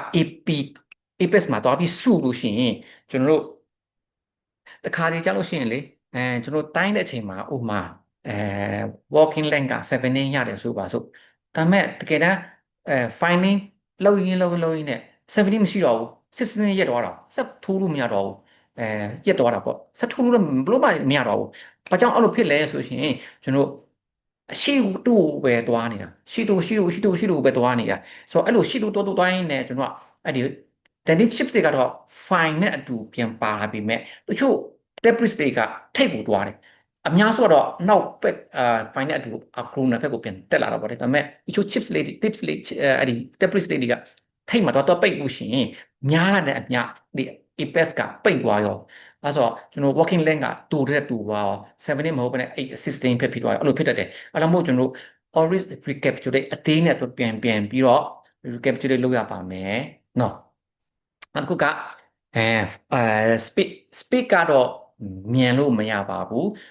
ကျွန်တော်တို့သူကတော့များတော့အပြင် fine တော်တော်များများတော့300နဲ့900 RPM ကိုပဲ comment လုပ်ပါတယ် top ကတော့ကျွန်တော်ပုံမှန်ဆိုရင်ပေါ့နော်2နဲ့3လောက်ပဲသုံးကြတာများတာပေါ့နော် top အများလို့ရှိရင် fine ကျိုးတဲ့အခွင့်အရေးနည်းနည်းရှိတဲ့တော့လေနော်ပြီးရင် never force the instrument ကျွန်တော်ပြောပြီးပြီဘယ်တော့မှထိုးပြီးတော့ဖိပြီးတော့မလုပ်ပါနဲ့lash formation ဖြစ်တတ်ပါတယ်အဲ့လိုမျိုးtransportation ဖြစ်တတ်ပါတယ်ဖိပြီးမလုပ်ပါနဲ့ကျွန်တော်အလိုက်တင်ပဲ fine ခေါ်တဲ့နေရာကိုပဲအလိုက်တင်ပြီးတော့တွားဖို့လိုတာပေါ့လေနောက်တစ်ခုကအဲ့ဒီအလိုက်တင်ဆိုလို့တခါကြလို့ရှိရင်အခုနောက်ပိုင်းပေါ်တဲ့ဟာတွေကလေဒိုထရီမော်တာပေါ့နော်အန်ဒိုမော်တာတွေကသူက Apex locator မပါတဲ့ဟာပေါ့နော်အဲ့ဆိုရင်ကိုကကျွန်တော်တို့ stopper ကိုစက်ခွန်မှာထားပြီးမှတခါချင်း fine ကခေါ်ရရင်ကျွန်းဝင်တော့တတ်တယ်ကျွန်းဝင်ပြီးကိုလိုက်ထိန်းမနိုင်ဘူးပေါ့ကွယ်ထိန်းမနိုင်ဘူးဆိုရင် Apex ကိုကြော်တော့အဲ့ဆိုရင် fine အကြီးက Apex ကြော်လို့ရှိရင် Apex construction ကပျက်စီးသွားရောအမျိုးဆိုရှင်ကျွန်တော်ကျွန်တော် C Apex C ရဖို့အရင်ခက်ရင်တော့ဆိုတော့အကောင်းဆုံးနည်းလမ်းကတော့ Apex လို့ကြတာပါတဲ့ဟာပေါ့နော်ဆိုတော့ Apex နားရောက်ပြီဆိုရှင်ဒီပါ reverse ပြန်လာတယ်အဲ့လိုအမျိုးဟာရှိတာပိုအဆင်ပြေမယ်တကယ်လို့ကိုအဲ့ဒါကိုအန်ဒိုမိုတာမှာအဲ့လိုမျိုးမရှိဘူးဆိုလို့ရှိရင်ကျွန်တော်ဆိုရင်ဘယ်လိုလုပ်လဲဆိုရင်တချို့စေခန်းမှာအဲ့လို Apex လို့ကြတာမပါတဲ့အန်ဒိုမိုတာဆိုရင်ကျွန်တော်ကဘယ်လိုလုပ်လဲဆိုရင်လုပ်လိုက်တယ် assistant ကိုကျွန်တော်ရဲ့ file ကိုထောက်ခိုင်းတယ်အနန္တထောက်တယ်တီနည်းနည်းမြင်လာပြီဆိုရင်ကျွန်တော်ရက်လိုက်ပြီဆိုတော့ဘယ်တော့မှတီဆိုတဲ့နေရာကိုရောက်အောင်ဘယ်တော့မှမသွားဘူးပေါ့နော်ဆိုတော့epic ကြော်သွားမှာဆိုလို့ပေါ့နော် epic ကိုဆိုရင်ပြည့်စည်သွားမှာဆိုလို့လေနော်ဒီမှာလည်းဒါပြန် repeat ဖြစ်နေတယ် rotate freely တဲ့အဲ့ဒါကျွန်တော်တို့အဲ့မှာ free ဖြစ်မှာပဲကျွန်တော်တို့ဟိုနောက်တစ်ဆင့်ဆက်သွားမှာပေါ့နော်โอเคဒါတော့နောက်တစ်ခုကြုံတွေ့တယ်လဲဆိုရှင်အများဆုံးပေါ့နော်ဘာ file လာအဲ path file လာကျွန်တော်တို့ open file လာတခြားပါ file လာ TikTok ဒီ speed ပဲမှားပါတယ်ကျွန်တော်တို့ဟိုဟာကအဲ့ဒီအဲ file manufacturer ရဲ့ကျွန်တော်တို့ indication အတိုင်းပြောင်းဖို့လိုပါတယ်ကျွန်တော်တို့ open file ဆိုရင်ဘယ်လောက် speed သွားမယ်ဘယ်လောက်သွားမလဲဘယ်လောက်တော့သွားမလဲကျွန်တော် path file ဆိုလို့ရှိရင်မကြည့်လိုက်ပါဦးဒါ path file ဆိုလို့ရှိရင်ကျွန်တော်15သူက file ကတီးတဲ့အတွက်ကြောင့် top နည်းနည်းလေးပဲသွားမယ် speed ကလည်းနည်းနည်းနေပါမယ်ပုံမှန်ဆိုရင်ကျွန်တော် speed က900ထိသွားလို့ရတာပေါ့လေဒါတစ်ခါကိုလက်ကိုမယုံဘူးကအရင်ဖြစ်တဲ့ကနေကိုလက်ကိုမယုံဘူးဆိုလို့ရှိရင်ကျွန်တော်တို့ short ရမှာပဲ manufacturer ပေးထားတဲ့ indication ပေးထားတဲ့ speed torque ကိုမတွားပဲနဲ့မသုံးပဲနဲ့ကျွန်တော် short ပါပေါ့လေသူကဥပမာ torque က2ပေးတယ်ကျွန်တော်မသုံး1.5ပဲသုံးတယ် speed က900ပေးတယ်မသုံးကျွန်တော်200 300 200ပဲစင်သုံးတယ်အဲ့လိုပြောပေါ့နော်ဖြည်းချင်းပဲလက်သွားပေါ့အချိန်တော့နည်းနည်းပိုကြာလိမ့်မယ်ဒါပေမဲ့အန်ဒီရပိုပြောကျင်းတယ် safe ဖြစ်တာပေါ့လေနော်ပြီးရင် high sodium hypochlorite အဲ့ဒါတော့မဖြစ်မနေ fine တစ်ခုနဲ့တစ်ခုကြားမှာအမြဲတမ်းသုံးရပါမယ်ပြီး EDTA replicate လုပ်ရပါမယ်အဲဆိုတော့each fine ပေါ့နော် each fine အတိုင်း fine တိုင်းမှာဆိုဒီ hydrochloride တစ်ခုပြီးတစ်ခုဟိုကလေပြင်းပြီးတော့လေဆက်တိုက်သွားမယ်ဆိုရှင်ဘာဖြစ်ဆိုရင်ကျွန်တော်ပြောတဲ့ဟာက tendon chips လေးတွေပိတ်ပြီးတော့လေပိတ်တော့တာပေါ့နော် tendon chips လေးတွေဆိုတော့အဲ့ဒီ sodium hypochlorite နဲ့ဘာလုပ်ပြရပါမယ်နောက်တစ်ခုကအဲ့ဒီကျွန်တော်နောက်တစ်ခုအကြံပေးချင်တာကတော့ဘာလဲဆိုရင် hypodermic needle မသုံးစေချင်ဘူးhypodermic needle သုံးလို့ရှိရင်အခမ်းမတင်ကျွန်တော်အားသုံးတာနည်းနည်းလေးများသွားပြီဆိုလို့ရှိရင်သူကကျွန်တော် epical tissue ထဲကို inject လုပ်တဲ့သဘောဖြစ်သွားပြီးတော့လေဘာဖြစ်သွားမှာဆိုလို့tissue necrosis ဖြစ်မှာဆိုလို့လေဆိုတော့ side bandage ကျွန်တော် endo မှာတီးတန့်သုံးတဲ့ needle ကိုပဲသုံးစေချင်ပါတယ်เนาะအဲ့ဒါမဖြစ်မနေလိုက်နာရပါမယ်ခင်ဗျပြီးရင် reintroduce small fine ကျွန်တော်ပြောပြပါပြီ okay ဒါဆိုရင်ကျွန်တော် irrigator ကတော့ကျွန်တော် sonic ဆိုတာရှိတယ် ultrasonic ဆိုတာရှိတယ်ဆိုတော့ဒီတစ်ခုကတော့ ultrasonic ပေါ့လေ ultrasonic ကတော့ဒီသူ့ရဲ့ဟိုက vibration ကအရင်နည်းတယ်ဆိုတော့ safety ဖြစ်တာပေါ့နော်နောက်တစ်မျိုးကပါလဲဆိုရှင်ကျွန်တော်တို့built in scalar ချဲမှာ built in scalar ဖြစ်ကျွန်တော်တို့ဟာ scalar ဖြစ်အဲ့လို scalar မှာ endo mood ပါရင် endo mood ဆိုရင်ဒီမှာ vibration နည်းပါပြီပေါ့လေ scalar mood မဟုတ်ဘူးကျွန်တော် endo mood ပါလို့ရှိရင်ဒီဟာမျိုးနဲ့သုံးလို့ရတယ်ဒါဝုဘက်ကလာတာပါနောက်တစ်မျိုးကပါဆိုရင်ကျွန်တော်ဒါ sonic ပေါ့နော် sonic အဲ့ဒီ ultrason အဲ့ဒီ sonic ကလေသူရဲ့ကောင်းတဲ့တစ်မျိုးအချက်ကပါလဲဆိုရင်ဒီ tip ကသူက plastic နဲ့လုပ်ထားတဲ့အတွက်ကြောင့် curve ကနေကိုသူကကွေးပြီးတော့ apex ထိရောက်တဲ့ထိကိုသူက cleaning လုပ်ပြီးတာပေါ့နော်ဒီဟာမျိုးကြတော့သူက stainless steel ဖြစ်တဲ့အတွက်ကြောင့်နည်းနည်းလေးတော့ stiff ဖြစ်တယ်ကာဖီချားတဲ့ကိုလိုက်ပြအသေးတိမဝင်ဘူးနောက်တစ်မျိုးရှိသေးတယ်တိတန့်ဝယ်ရမှာသူက nitty tip ပေါ့ultrasonic nitty tip လေးတွေရှိတယ်အဲ့ဒါနည်းနည်းတော့ရှာဝယ်ရမယ်ကျွန်တော် cap ကကျွန်တော်ကတော့အများဆုံးကတော့ဒီလို sonic ကိုပဲသုံးနေရှိတာပေါ့နော်အဲ့ဒါလေးမှာပဲကျွန်တော်ဒီ wall မှာကတ်နေတဲ့ tendon chip လေးတွေ debris လေးတွေအဲ့ဒါကိုခါပြီးတော့တန်ရှင်းလုပ်ပြီးတာပေါ့လေအဲ့ဒါခါပြီးပြီဆိုရင်ဒီ sodium hypochlorite နဲ့ထပ်ဆေးပြီးပြီဆိုမှပဲ fine နောက်တစ်ခုကြီးတဲ့ fine ကိုပြန်အစင်စင် serial လိုက်ဆက်သွားတာပေါ့နော်အဲ့ဒီဟာသုံးဖို့လိုပါတယ် okay ကျွန်တော်ဥမာနယ်မှာအဲ့လိုfine မရှိsorry irrigator မရှိဘူးဗျာ irrigator မရှိဘူး use scalar ပဲရှိတယ်ရလားဆိုရပါတယ်ဗျာရပါတယ်ကျွန်တော်ရဲ့ sorry ကျွန်တော်တို့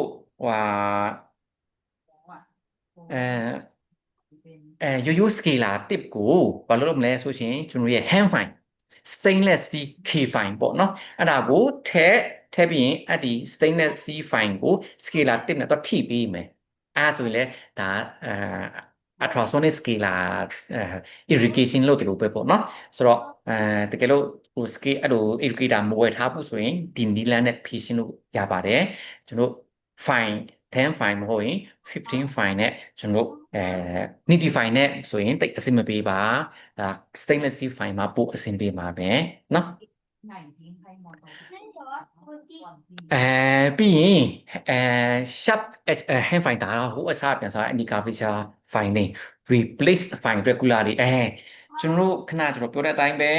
အဲ့ဒီ fine ကိုအမြဲတမ်း replace ပြန်လုပ်ရမယ်တခါတလေကြာလို့ရှိရင်sorry เนาะတချောင်းထဲကိုပဲ constrict ဖြစ်တယ် cuff ဖြစ်တဲ့ canal ဆိုရှင်ဒီခါလေးကျွန်တော် finding လုပ်ရင်းနဲ့ဘာဖြစ်တော့တလဲဆိုရှင်ကျွန်တော် stress ဝင်ပြီးတော့အရစ်ပြေသွားတယ်ဆိုရင် fine အသစ်ပြန်သုံးဖို့ဝန်မလေးပါနဲ့ဒီခါကျလို့ရှိရင်တချောင်းထဲကို fine နှစ်ကတ်ကုန်တာလေးဖြစ်တတ်ပါတယ်ဆိုတော့နှမျောပါနဲ့ခံမတိကျွန်တော်ကျူးကြံခဲ့တာတို့တခုဖြစ်သွားပဲဆိုရင်ပြန်ဖြည့်ရှင်းဖို့အရန်ကိုခက်ခဲလွန်းပါတယ်ဗျโอเคကျွန်တော် conflict radiograph ရိုက်ဖို့လိုတာပေါ့နော်ဆိုတော့တခါကြားလိုက်ရင်ဘာဖြစ်လဲဆိုရှင်ကျွန်တော်ဒီပြတဲ့အတိုင်းကိုကြော်ပြီးတော့ apex ကိုကြော်ပြီးတော့ အဲGP point ကဝင်သွားတာပေါ့နော်အဲ့ဆိုရင်ဘာကြောင့်အဲ့လိုဖြစ်လဲဆိုလို့ရှိရင်ကျွန်တော်တို့သုံးတဲ့ file နဲ့သုံးတဲ့ GB တစ်စိတ်မတူဘူးတစ်စိတ်မတူတဲ့အတွက်ကြောင့်တခါကြလို့ရှိရင်စေးတက်တာတဲ့ GB တွေကဘာလဲဆိုရင် size မမှန်ဘူးဗျာ size မမှန်သေးတာတွေကြီးသွားတာတွေဖြစ်တတ်တယ်ကြီးရင်ကျွန်တော် APS မရဘူးသေးလို့ရှိရင် APS ကိုကျော်ရတယ်ဆိုလို့ရှိရင်ကျွန်တော်ကျွန်တော် video call အရင်ဆုံး evaluation လုပ်ရပါမယ်တက်မှန်ရိုက်ပြီးတော့ကျွန်တော်ဥပမာကြောကျွန်းလားမကျွန်းလားကျွန်းနေဆိုရင်ကျွန်တော်ထိတ်ကိုကျွန်တော်ဟိုပြန် GP ကဏ္ဍနဲ့ပြန်ဖြတ်ပြီးဖို့လိုတာပေါ့လေနော်ဆိုတော့နောက်တစ်ခုကsorry ကျွန်တော်တစ်ခုပြောဖို့ကြံခဲ့ပါပြီအရန်ဖြစ်တဲ့ curve ကန်လဲဆိုရင်ကျွန်တော် application လဲဆိုရှင်အဲ့ဒီ file ကိုပေါ့နော်25% လောက်ထိနေကိုရက်ထားတယ်ဆိုတော့ဒီထက်အရန်ကြီးွားပြီဆိုရှင် file ကြီးလေ stiffness ပိုဖြစ်လာလေerror များလာလိမ့်ပဲဆိုတော့ကျွန်တော်က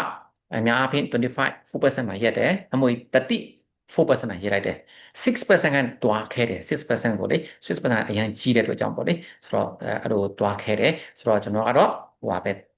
4% ထိပဲရက်တာများတယ်နော်ဆိုတော့ဒီအကောင့်ဒီ GP ကိုပြန်ပြောမယ်ဆိုရင်အကောင့်ဆုံးနီလန်းကတော့တုံးတဲ့ file ရယ်တုံးတဲ့ GP ရယ်တစ်စိတ်တူမယ် manufacturer တူမယ်ဆိုရင်တော့ပို့ပြီးစိတ်ချတာပေါ့နော်ဆိုတော့အဲ့လိုရှာသုံးရင်ရှာသုံးပါမသုံးဟိုမဖြစ်ဘူးဆိုရင်တော့အဲ့လိုradiograph ဟိုကျွန်တော်ရိုက်ပြီးတော့ဟာ GP ဟိုစီလာမသုံးခင်ပေါ့လေအရင်ဆုံးကြိုက်ပြီးတော့စစ်ကြည့်တင်ပါတယ်မဟုတ်ရင်ကျွန်တော်တို့ကျွန်းပြီးပိတ်ပြီးပြန်ထုတ်ကခက်မှာဆိုလို့လေနော်โอเคကျွန်တော်ဒီအကောင့်ဆုံးကတော့ကိုဟိုနိုင်မယ်ဆိုရင်တော့ကိုလုတ်လိုက်မယ်မနိုင်ဘူးဆိုရင်တော့ refer လုပ်ဖို့လုပ်ဖို့ကြံပေးပါတယ်ဆိုတော့ okay conclusion နဲ့ဆွဲမယ်ဆိုလို့ရှိရင် respect the canal anatomy ကိုကျွန်တော်အရင်ဖြောင်းမဖြက်စီပါနဲ့ကျွန်တော်ဆိုတော့ flexible ဖြစ်တဲ့ဒီဟွာကိုပဲစူးစမ်းပြီးသုံးပေးပါပြီးရင်အရန်ကိုတတိထားတတိကြီးကြီးနဲ့လောက်ပါကျွန်တော်တို့ဘယ်လိုခေါ်မလဲဆိုရင်တထိုင်နဲ့အပြီး observation လုပ်မယ် one visit လုပ်မယ်ဆိုတော့အဲ့လိုမဟုတ်ဘူးပေါ့နော်ဆိုတော့ two visit ဖြစ်မယ် three visit ဖြစ်မယ်ကိုနိုင်တယ်လို့ကို negotiate ဖြည်းချင်း record ပြန်ဟွာပေါ့နော်ပြန်နောက်ကိုပြန်ခေါ်ပြီးတော့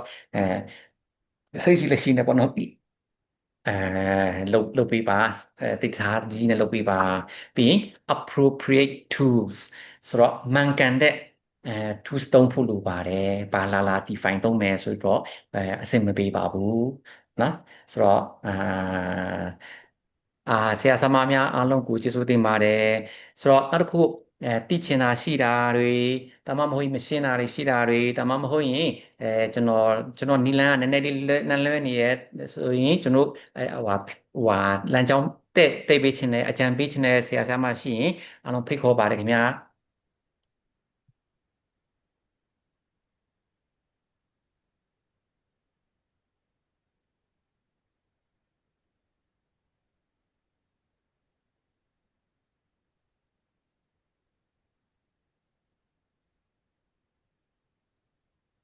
ဟယ်လိုဟယ်လိုဆရာဆရာမတို့အားလုံးကြားလားခင်ဗျာရပါတယ်ဆရာရှင်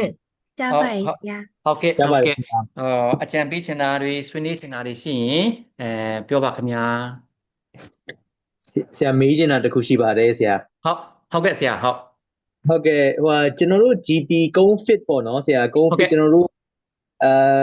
final operation မလုပ်ခင်ကျွန်တော်တို့ကုန်း fitting ကြမကြကျွန်တော်တို့တိုင်းတဲ့အခါမှာ over ဖြစ်နေရင်ဘယ်လောက်အထိကတ်သွားလဲဆိုတာကြတော့ဆရာဘယ်လိုဆုံးဖြတ်လဲခင်ဗျအတိကလေနောက်သူဘာနဲ့လုပ်လဲဆိုရှင်ကျွန်တော်ဟိုဟာနဲ့ fine ထိုးပြီးတော့ကျွန်တော် Apex locator နဲ့ပေါ့ဗျာ Apex locator နဲ့တိုင်းပြီးတော့ကျွန်တော် Apex working length ကိုတိုင်းမယ်တိုင်းပြီးတော့ကျွန်တော်ရဲ့ GP ကဘယ်လောက်ဝင်သွားတယ်လဲပေါ့မူတည်တယ်ဘယ်လောက်ကျွံသွားတယ်လဲပေါ့မူတည်ရပေါ့ဆရာဥမာကျွန်တော် GB ကိုချိုးလေးရှိတယ်မလားဘလောက်မီလီမီတာဆိုချိုးပြီးတော့ဘလောက်ထိကျွံသွားလဲဆိုရင်1မီတာကျွံရင်1မီတာဖြစ်တယ်2မီတာကျွံရင်2မီတာဖြစ်တယ်ပေါ့နော်အဲ့လိုမျိုးတော့ပေါ့ဟုတ်ကဲ့ပါဆရာဟုတ်အဲ့ဒီ GB ကတော့လေ ဖြတ်မယ်ဆိုလို့ရှိရင်နည်းနည်း sharp ဖြစ်တဲ့ instrument နဲ့ဖြတ်ပါကျွန်တော်တို့မဟုတ်လို့ရှိရင်ပေါ့နော်ထိတ်မှာဖွာသွားမှာဆိုလို့လေဆိုတော့ sharp ဖြစ်တဲ့ plate ပြီးအဲ့လိုဖြတ်မှအဆင်ပြေမယ်မဟုတ်ရင်ဖွာလို့ရှိရင်အဲ့ဒါမားတတ်တယ်ပေါ့နော်ဟုတ်ကဲ့ကျေးဇူးပါဆရာဟုတ်ကျေးဇူးတင်ပါတယ်ခင်ဗျဟုတ်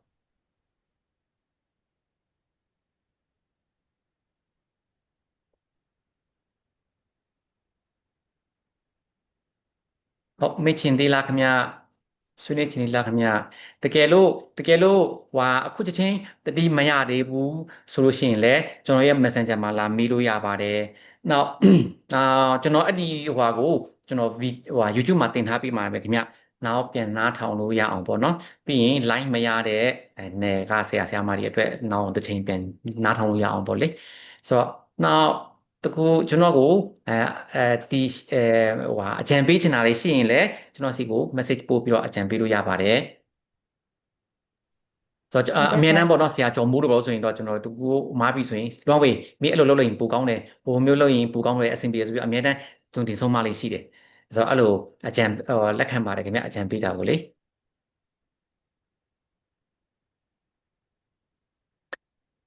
ဆရာတယောက်က upper 6ရဲ့ bladder ကန်နဲ့ lower 6ရဲ့ tisca ကန်နဲ့တွေ့အရန်ကြီးတော့တဲ့6% 35နဲ့တော့ခြောင်နေတာအော်တခါတလေကြာရင် bladder သူကလေဒီကန်နဲ့ကကြီးတာလေးဆရာဒါခါကျလို့ရှိရင် epical ကသူက25 35အောက်ထိပဲသူကရှိတာပေါ့နော်ဟိုဥပမာ epical ကျွန်တော်ဟိုတစ်ဖက်တစ်ခုရှိပြီဆိုရင်တော့ epical ပျက်စီးသွားပြီ apical construction ပျက်စီးသွားပြီဆိုရင်တော့ကြီးတဲ့ file ကိုသုံးရတော့မှာပေါ့ဆရာရေဆိုတော့ကျွန်တော်တို့apical အများတော့အပြင် construction ကကျွန်တော်တို့25 35အောက်တိပဲချဲ့ကြတာများတယ်တကယ်လို့ corona ဘက်မှာကြီးတယ်ဆိုရှင်တော့ကျွန်တော်တို့compaction one technique နဲ့ပိတ်ကြတာများတာပေါ့ဆရာရေ GB တစ်ချောင်းနဲ့မရဘူးဆိုရင်ကျွန်တော် GB ဟိုမှာ lateral compaction နဲ့ဖြစ် one compaction technique နဲ့ဖြစ်အဲ့လိုပိတ်လို့ရပါတယ်ဆရာ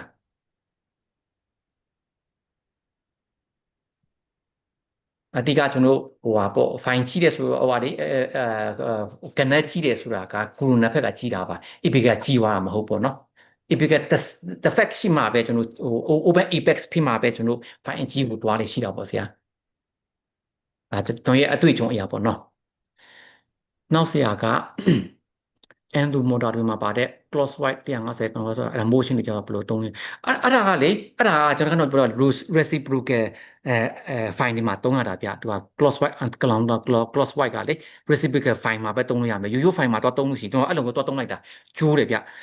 တကယ့်ကိုနာမည်ကြီးတဲ့အရန်ကိုစေးကြီးတဲ့ fine ကျွန်တော်နှမျောလိုက်တာဗျကျွန်တော်နှမျောလိုက်တာသုံးတဲ့နီလန်မာပါတို့အဲ့တော့အဲ့လိုပဲဟို cup ဖြစ်တဲ့ကန်နဲ့ကျွန်တော်ကစိုးရင်လူအားပြီးတော့အဲ့လိုရမယ်လားဆိုပြီးတော့စမ်းကြည့်လိုက်တာကျိုးရတယ်ဆိုတော့တော်ကိုစိတ်မကောင်းဖြစ်တယ်ဆိုတော့တွားအတွက်လည်းနှမျောတယ်ကျွန်တော်ရဲ့ fine ကိုလည်းနှမျောတယ်ဆိုတော့အရင်စိတ်ကြီးတဲ့ fine ဆိုတော့လေနှမျောလိုက်တာဆိုတော့အဲ့လို motion မတွားပါနဲ့ကျွန်တော် reciprocal fine မှဆိုတော့အဲ့လိုပဲသုံးရပါမယ်ခင်ဗျ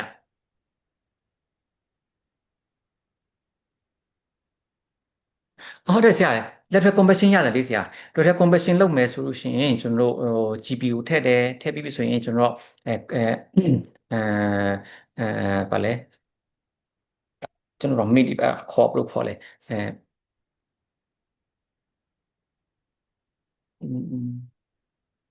ခဏလေးတော့ဆရာကျွန်တော်မေ့ရ sorry ကျွန်တော်ရုပ်ပြမေ့ရလို့တီဒါပါ instrument ပါခေါ်လဲဆရာတို့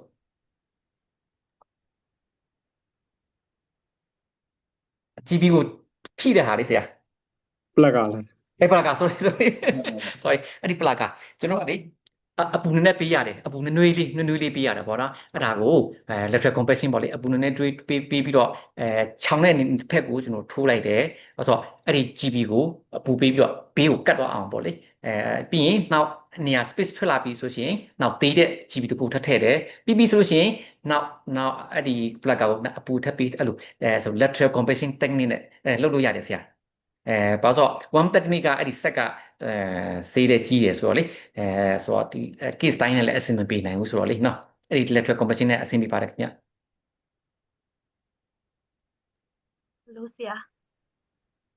Lucia hand spreader hand spreader ကသူကနည်းနည်းချွန်ပါတာပေါ့နော်ပလတ်ကာကသူကအသုံးဖက်ပေါ့နော်ဆရာဟုတ်လား Hello Hello Hello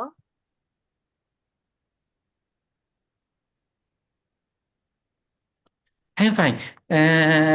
hand fine ဒီကလေသူကများတော့အပြင်သူက stainless steel ပဲလာကြတာများတယ်ခင်ဗျ K fine ကြီးကလေအဲ stainless steel ပဲလာကြတာများတယ်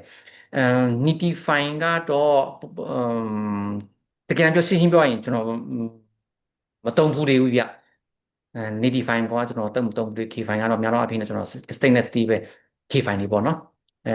ဒါပေမဲ့သူကအသေးတဲ့အတွက်ကြောင့် flexible ဖြစ်ပါတယ်ခင်ဗျဆိုတော့အခုကျွန်တော်တကယ်အခုလက်ရှိသုံးနေရတော့ Autodesk ပဲ Autodesk ရဲ့ file ကတော့တော်တော်လေး flexible ဖြစ်တယ်ခင်ဗျ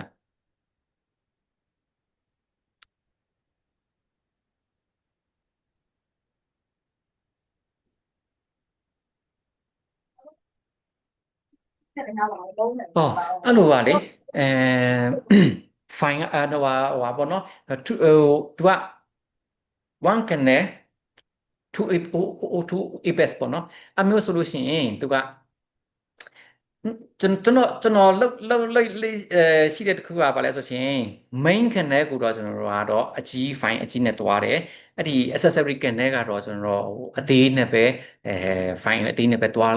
လုပ်လို့ရတာပေါ့လေဆိုတော့ပိတ်ရင်ဘယ်လိုတော့ပိတ်မလဲဆိုလို့ရှိရင်ဒီ plug ကအရင်အေးကြီးသွားပြီ plug အေးကြီးသွားပြီ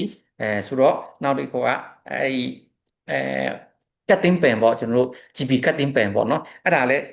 အရင်အေးကြီးပါပြီဆိုတော့ဒါဆိုကျွန်တော် main အရင်ဆုံး main ကိုအရင်ဆုံးပိတ်တာပေါ့နော် main ကိုကျွန်တော်ကတော့ဘယ်လိုပိတ်လဲဆိုရင်တိုင်းရတော့ပေါ့အဲ့ဒီ split ဖြစ်သွားတဲ့နေရာပေါ့နော်ပြန်ခွဲသွားလဲတန်ချောင်းခွဲတဲ့နေရာဘလောက်မီလီမီတာမှာခွဲလဲဆိုတော့လေထည့်ပြီးပြီဆိုရင် GB ထည့်ပြီးပြီဆိုရင် main ကုန်းအဲ့ဒီ GB ပေါ့နော်ထည့်ပြီးပြီဆိုရင်ကျွန်တော်တို့အဲ့ဒီGB pen နဲ့အဲ့ဒီ cutting pen နဲ့အဲ့ဒီတိုင်းထားတဲ့နေရာအထိကိုကျွန်တော်ဖြတ်လိုက်တယ်ဖြတ်ပြီးပြီဆိုရှင်နောက်တနေရာနောက် accessory ကန်တဲ့ကဒီတိုင်းဆိုရင်မဝင်တော့ဘူး။ဘာကြောင့်ဆိုရင်တခါကြလို့ရှိရင် tab အဲ့ဒီ GB တွေနဲ့ပါနဲ့ရောပြီးတော့လမ်းကြောင်းပိတ်သွားရောအဲ့ဆိုရင်ကျွန်တော်ပါလို့ဆိုရင် file နဲ့ပြန်ပြီးတော့ recapitulate ပြန်လုပ်ရတယ်။ file ကိုလေfile ကို recapitulate ပြန်လုပ်ပြီးတော့အဲ့ဒီနေရာကိုအဲ့ဒီ accessory ကန်တဲ့ထက်ကိုပြန်ရအောင်လုပ်မယ်။ပြီးမှပဲကျွန်တော် file အသေးပြန်သုံးပြီးတော့ပြန်ပိတ်ပါတယ်။ဆိုတော့နှစ်ခါနှစ်ဆင့်သုံးပြီးပိတ်ရတာပေါ့လေ။ဆိုတော့အဲ့ဒီကိုဖြတ်တဲ့နေရာမှန်ဖို့အရေးကြီးတယ်အဲ့ဒီခွနေရာဖြတ်ဖို့အရေးကြီးတယ်ပေါ့နော်ဟောတော့နှချောင်းဝင်သွားဖို့ကတခါလေးကြာရင်ကန်ထဲကမလုံလောက်ဘူးကန်ထဲကတေးပြီးတော့လေကြည်ပြီးနှချောင်းဝင်သွားဖို့မလုံလောက်ဘူးတစ်ချောင်းထဲကိုတွားမှာဆိုတော့ကျွန်တော် main ကန်ထဲကိုအရင်ဆုံး main ကန်ထဲကိုအရင်ပိတ်တယ်ပြီးမှ accessory ကန်ထဲကိုကျွန်တော်နောက်မှပြန်ပိတ်တယ်ပေါ့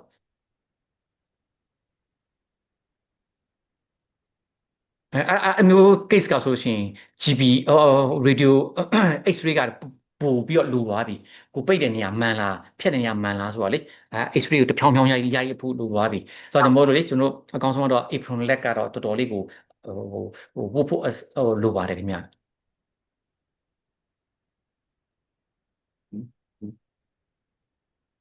68 K5 K5 ကလေကျွန်တော်အခုလက်ရှိ Orotenka ကိုသုံးတာခင်ဗျ Orotenka Orotenka ကအခုကျွန်တော် K5 ရှိမယ်နောက်အခုအသစ်ထွက်တဲ့ G5 ဆိုတာရှိတယ်တော်တော်လေးကောင်းတယ်ဒါမှမဟုတ်ရင်ကျွန်တော်မှတ်နီOdon Smith ကမှတ်နီဆိုလဲတော်တော်လေးကိုကောင်းတယ်ဒါပေမဲ့စေနှုန်းရှင်လိုက်ဆိုရင်တော့ကျွန်တော် Orotenka နည်းနည်းတက်တာရတာပေါ့လေမှတ်နီ file ကအရန်ကောင်းတယ်ဂျပန် file ကလေအရန်ကောင်းပါတယ်ခင်ဗျမပိတ်ခင် GP config ရပြီးမှစီလာထည့်ပြီးပိတ်တဲ့အခါဝိလက်မရောက်တော့တာဘယ်လိုလုပ်ရမလဲဆရာတဲ့အဲ့ဒါတခါကြလို့ဘာလဲလဲဆိုရင်စီလာကြောင့်ဖြစ်ဖို့များတာပေါ့နော်ကျွန်တော်အထင်ရပေါ့နော်စီလာကအရန်ကိုဟိုပစ်သွားပေါ့နော်ဒါမှမဟုတ်ရင်စီလာထဲမှာအခဲတွေပါတယ်အဲ့မျိုးဆိုလို့ရှိရင်တော့ကျွန်တော်ဟိုလိုအပ်တဲ့ weight လက်မရောက်တော့ဘူးအဲ့လိုဖြစ်တလားလို့ကျွန်တော်ထင်ရတာပေါ့လေဆိုတော့စီလာကိုပြန်ပြောင်းရမှထင်တယ်ဆရာကြီး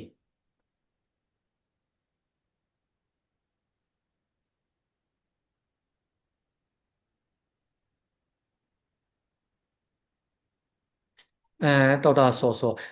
MB1 ကလေဆရာ MB1 ကကျွန်တော်အများအားဖြင့်တွေ့ရတယ်ဗျ MB2 ကိုတွေ့ရခဲတာဆရာဒါပေမဲ့ဒီတစ်ခါကြလို့ရှိရင်ကျွန်တော်ကလေ MB1 MB2 ကတခါကြလို့ရှိရင်တီးတန့်ခွဲထားတဲ့ root တီးတန့်ခွဲထားတာရှိတယ်ဒါမှမဟုတ်ရင်သူက root တစ်ခုတည်းပဲကဏ္ဍတစ်ခုရှိတာအဲ့မျိုးလို့ရှိတယ်ဆရာဆိုတော့ mesia root ပေါ့နော် mesia root ကို root တစ်ချောင်းနဲ့ပဲဒါပေမဲ့ကဏ္ဍတစ်ခုရှိတယ်အဲ့ဆိုအဲ့လိုရိုက်အဲ့လိုGB မပါဘဲနဲ့GB မပါဘဲနဲ့ကျွန်တော်တီးရဖို့ကလေနည်းနည်းခဲရင်တယ်ဆရာကြီးကျွန်တော် file ထည့်ပြီးတော့ရိုက်တာဖြစ်ဖြစ် GB ထည့်ပြီးရိုက်တာဖြစ်ဖြစ်အဲ့ဒါပဲတီးနိုင်ပဲအကောင်းဆုံးနည်းလမ်းကတော့ကျွန်တော် CPC ကတော့မြင်ကိုမြင်ရတာပေါ့ဗျာ MB2 ကတော့လေကဲ X-ray မှာမြင်ရဖို့ကလေ MB1 ကတော့ကျွန်တော် MB1 MB2 ကတော့များတော့ဖြစ်မြင်ရပါတယ် MB1 ကတော့လေ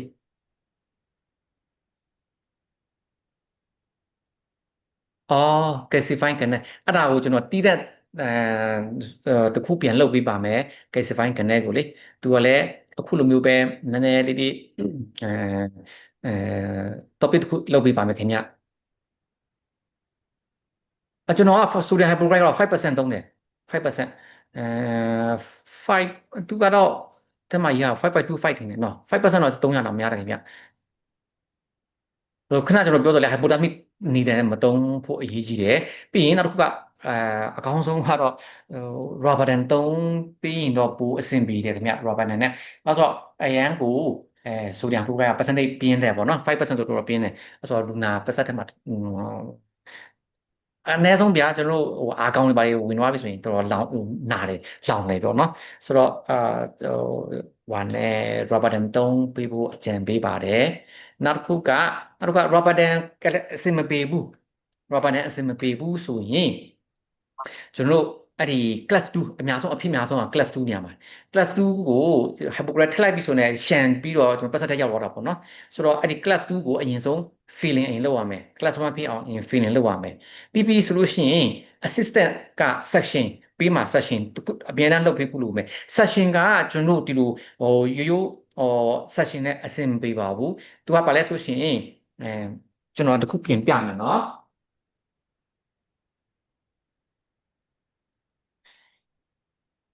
section တခုသူတို့ရှိပါတယ်ဒီလိုမျိုး section tip ကသူကအဲ့ဒီမှာကျွန်တော် hypodermic needle ဒါမှမဟုတ်ရင်ကျွန်တော်တို့needle တစ်ခုပေါ့ဗျာဆက်ရှိစကူအဲ့လိုကိတ်တစ်ခုနဲ့ဒီမှာလာဆက်လို့ရတယ်မရှိဘူးမရမပေါ်ဒီလိုမျိုးဆိုတော့ဒီမှာကရိုးရိုး section တစ်နဲ့တော့ဆက်မယ်ဒီမှာကတော့ကျွန်တော် hypodermic နဲ့ဆိုတော့အပေါက်ထဲကိုထည့်လို့ရတာပေါ့နော် oracle အဲ့ဒီ access cavity ထဲကိုထည့်ပြီးတော့ဆုပ်လို့ရတာပေါ့ဆိုရင်ရှန်မကြတော့ဘူးပေါ့ဗျာအဲ့ဒါတမျိုးဆောင်းထားဖို့လိုလိမ့်မယ်rubber band မတုံးချင်ဘူးဆိုရင်ပေါ့ဗျာဆိုမိုးရင်ဆိုဟိုက်ဒရိုအဆိုဒီယမ်ကလေပတ်သက်ထဲဝင်သွားရင်ပန်းပါရမှာဆိုအာကောင်ပါပန်းရတယ်က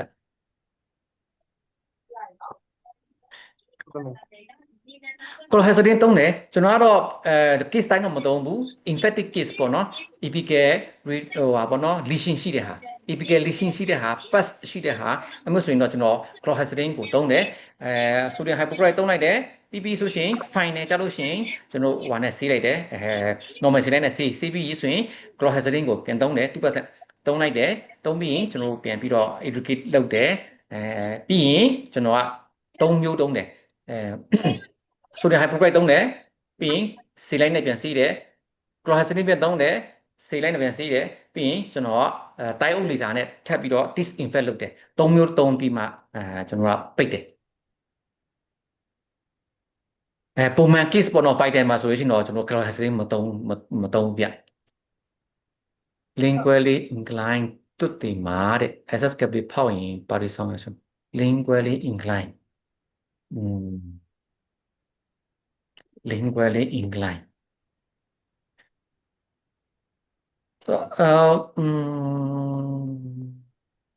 ဆရာမေးချင်တဲ့ဘက်ကဟွာပါတင်တယ်ဟို wall perforation ဖြစ်မှာဆိုလို့ထင်တယ်နော်ဟုတ်လားstraight line ကလေကျွန်တော် anatomy ကိုတည်တယ်ဆိုရင်တော့ကျွန်တော်အဲ့ဒီကို canal ဘက်မှာ opening ဘက်မှာရှိလဲဆိုတာလေတည်ပြီဆိုလို့ရှိရင်တော့wall perforation ဘာတွေကရဖို့တော့ခဲရင်ပါတယ်ပြီးရင်ကျွန်တော် floor perforation လည်းရဖို့ခိန်းတယ် anatomy တိသွားပြီဆိုရင်ပေါ့လေဆိုတော့မို့လေအဲ့တော့ကျွန်တော် floor perforation မရအောင်ခဏကျွန်တော်ပြောသလို scalar နဲ့ scalar အချွန်နဲ့ပဲ passively ပဲဖယ်ပေးပါ active တော့တော်တော်ဖြစ်အောင်မထိုးပါနဲ့ဟောကျွန်တော်အဲ့လိုဖြေတာမှန်လားမသိနော်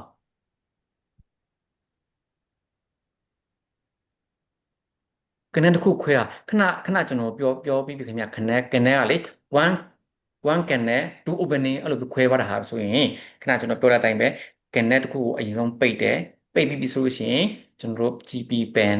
cutting pen နဲ့ဖြတ်တယ်ပမာဖြတ်ရမလဲဆိုတာတက်မှကြည့်ရတာပေါ့လေသူရဲ့ opening ကပမာရှိတယ်ဆိုတာလေပြီးပြီဆိုရှင်နောက်တစ်နေရာကကျွန်တော်တို့ open access ကကောင်းကောင်းမရတော့ဘူး GP မဝင်တော့ဘူးအဲဆိုရင်ကျွန်တော် file နဲ့ပြန်ပြီးတော့ finding ပြန်လုပ်တာပေါ့နော်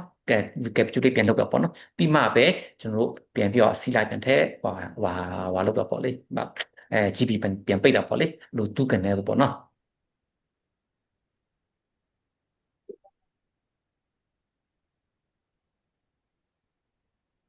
bleeding အရန်ထွက်ရင်တဲ့ connect ရှာအရန်ခက်တယ်တဲ့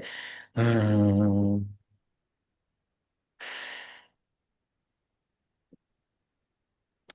มကျွန်တော်ကတော့လေအဲ့လိုထွက်တာကြုံဘူးလားဆိုတော့ကြုံဘူးတယ်ဆိုတော့ကျွန်တော်ကလေဒီအထက်ကကျွန်တော် scaling နဲ့ပဲကျွန်တော် scaling ကိုအဲ့ဒီ connect ကိုအဲ့ဒီမှာ scaling တခြားလုပ်တယ်ပြီးရင်နောက်တစ်ခုကအာအဲ့ဒီ access ကိုကျွန်တော်ဘယ်လုပ်လိုက်လဲဆိုရှင်ခဏ flaring corona flaring အရင်လုပ်ပဲ open file နဲ့ပေါ့လေ open file နဲ့ဖယ်လိုက်လို့ရှိရင် corona ဘက်ကဟိုဘာလဲ corona ဘက်ကဟို nap တွေပါလိမရှိတော့ဘူးဆိုရင်တော့တွေးထွက်တာနည်းနည်းတက်တာသွားပြီဆိုရင်ကျွန်တော်တို့ connect ကိုကျွန်တော်ဟို wavelength ပါလိတိုင်းလို့ပိုအဆင်ပြေတော့ပြီပေါ့လေဆိုတော့ကျွန်တော်အဲ့လိုလုပ်တာပေါ့နော်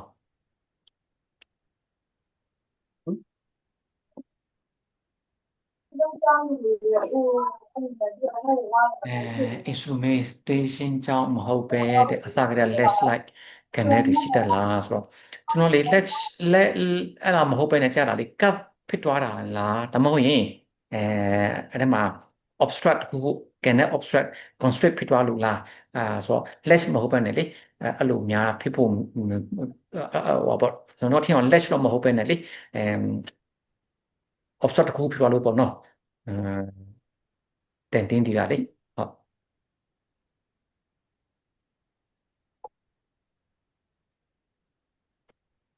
သမီးလားလေအော် how to operate one office အော်ကျွန်တော်ခဏပြောပါပြီ one office ကို do split connect ကိုဘယ်လိုပိတ်တယ်ဆိုတာခဏကျွန်တော်ရှင်းပြပြပြီเนาะပထမ main GP ကိုအရင်ဆုံးထည့်တယ်ထည့်ပြီးပြီဆိုရင်ဘယ်မှာခွဲလဲဆိုတာတတ်မှတ်ကြည့်ပြီးတော့ GP ပန်နဲ့ဖြတ်တယ်ဖြတ်ပြီးရင် plugger နဲ့တခြားထိုးတယ်ပြီးပြီဆိုရင် accessory connect ကိုကျွန်တော်တို့ပြန်ပြီးတော့ recapitulate လုပ်တယ် fine ပေါ့သူရဲ့ဘယ်လောက်ထိချဲ့ထားတဲ့ fine ပေါ့ဗျာ25 full% လား25 6% ပြန်ချက်ပြန်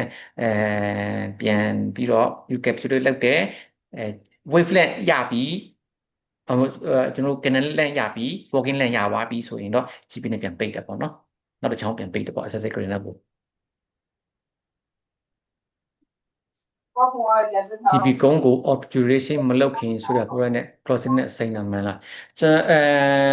တချို့ဆရာကဆိုတဲ့ high program နဲ့စိမ့်တယ် closing နဲ့စိမ့်တယ်ကျွန်တော်ကတော့အဲ့လိုမစိမ့်တော့ဘူးကျွန်တော်က split swap နဲ့ပဲတုတ်လိုက်တယ်ဆိုတော့ဒီတိုင်းတော့plane တော့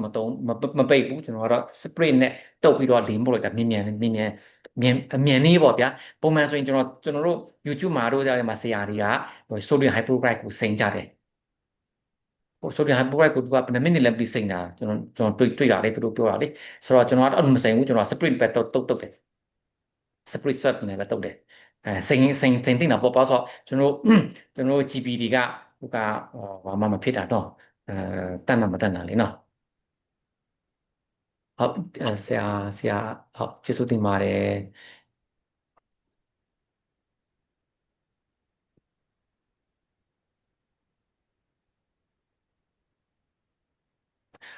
ဆရာမစုလေးဆီလာပတ်ဆိုတာဘာကိုဆိုလို့လဲခင်ဗျစီစီလေးဖြစ်တာကိုပြောလားဟုတ်ပြီရှင်ဆရာဟိုကမင်္ဂလာပါဆရာဟုတ်မင်္ဂလာပါဟုတ်ဟိတ်ကျော်တော့လို့ ခင်ဗျာ စီလာကိုကနန်းရဲ့ apex ထိတ်ကြော်အောင်ထည့်တာဆရာ ဩသူကလေကနက်ကိုအဲ့ဒီဟာကကျွန်တော်ကလေစီလာဆိုလို့ရှိရင်အပြင်မှာဖြောရတဲ့စီလာဆိုလို့ရှိရင်ကျွန်တော်ကတော့ဟိုသုံးတယ်ဗာလဲလန်ဂျူရူစပိုင်နဲ့အော်ပေးစ်ကယ်ရီယာနဲ့ပေါ့လေပေးစ်ကယ်ရီယာနဲ့လောက်တယ်ထည့်တယ်ဆိုတော့နောက်တစ်ခုကကျွန်တော်ကတော့နောက်တစ်ခုဟိုဟာတော့premise ပေါ့ premise ဆိုလို့ရှိရင်ကျွန်တော် MTA ပါစီလာဆိုလို့ရှိရင်လည်းဟိုဟာ string နဲ့ထည့်တာပေါ့လေအဲ့ဒါထည့်ပြီးပြီဆိုလို့ရှိရင်တကယ်လို့ကျွန်တော် open apex ဖြစ်တယ်ဆိုလို့ရှိရင်တော့ကျွန်တော်တို့ကြော်ဘူးကြော်တယ်ဟို apex ကိုကြော်ဘူးကြော်တယ် open apex construction ရှိတယ်ဆိုရင်တော့မကြော်ဘူးပေါ့လေဆရာမဒါပေမဲ့လေအဲ့ဒီဟိုဟာဖြစ်သွားမယ်ဆိုရင်အဲ့ဒီမှာကျွန်တော်အကောင်းဆုံးကလေအဲ့လိုဟိုကြော်အောင်လုပ်မယ်ဆိုရှင်အကောင်းဆုံးတော့ bioceramic ဟာပိုအဆင်ပြေမယ် resin တို့ဘာလို့ဆိုလို့ရှိရင်လေ sin oxide တို့ဘာလို့ဆိုလို့ရှိရင်အဲ့ဒီမှာဟိုဟာ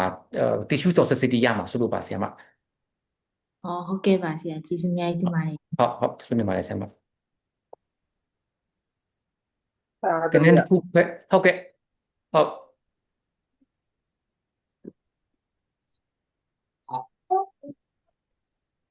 ကနန်းတစ်ခုခွဲတာကို access ဘယ်လိုလုပ်လဲဒီကလေအဲ့မျိုးကလေ तू ကလက်ထက်မှာ sensation လာတယ်ခင်ဗျ तू ကလေကျွန်တော်ဥမာ access ကဥမာ packer နဲ့ lingual ဆိုပါစို့ဗျာဆိုတော့ access က access ကျွန်တော်ဟို packer ထဲလုံနေဟိုဟာပေါ့final လုံနေပေါ့နော် final လုံနေတဲ့အချိန်မှာကျွန်တော်ထုတ်ရင်ကျွန်တော်ကလေထုတ်ရင် connect office အပြည့်မထုတ်ဆိုတော့ခွဲတဲ့နေရာလောက်ကိုမှန်းပြီးတော့လေကျွန်တော်ကဆွဲထုတ်လိုက်တယ်ထွဲတဲ့နေရာလောက်ကိုမှန်းပြီးတော့ direction နဲ့ပြောင်းပြီးတော့နောက်တနေရာကိုအဲ့လိုဆက်သွားပေါ့မဟုတ်လို့ရှိရင်ကိုကအကုန်ထုတ်ပြီးတော့နောက်တနေရာရောက်သွားလို့ရှိရင်ကျွန်တော်ကကြီးတဲ့နေရာအားတို့ချဲ့ပြီးသားကနေတက်ကိုပဲတော့အများနဲ့သွားနေတာနောက်တနေရာကိုသွားချင်မှသွားမှာဆိုတော့ကျွန်တော်ကတော့ fine ကနေတက်ကို fine လုပ်ပြီးဆိုလို့ရှိရင်ထုတ်လိုက်တယ်ထုတ်ပြီးဆိုလို့ရှိရင်ကျွန်တော်က direction နည်းနည်းလေးပြောင်းပြီးတော့နောက်တနေရာကိုသွားအဲ့ဆိုအဲ့ဒီမှာ sensation ရှိတယ်အထစ်ကလေးရှိတယ်ဆရာအဲ့လိုမျိုးပေါ့နော်ကျွန်တော်အဲ့လိုအများဆုံးကြုံတွေ့ရတာဟာကိုအဲ့လိုပြောတာပါပြီးတော့အကုန်လုံးထုတ်ပြန်တယ်လေဟုတ်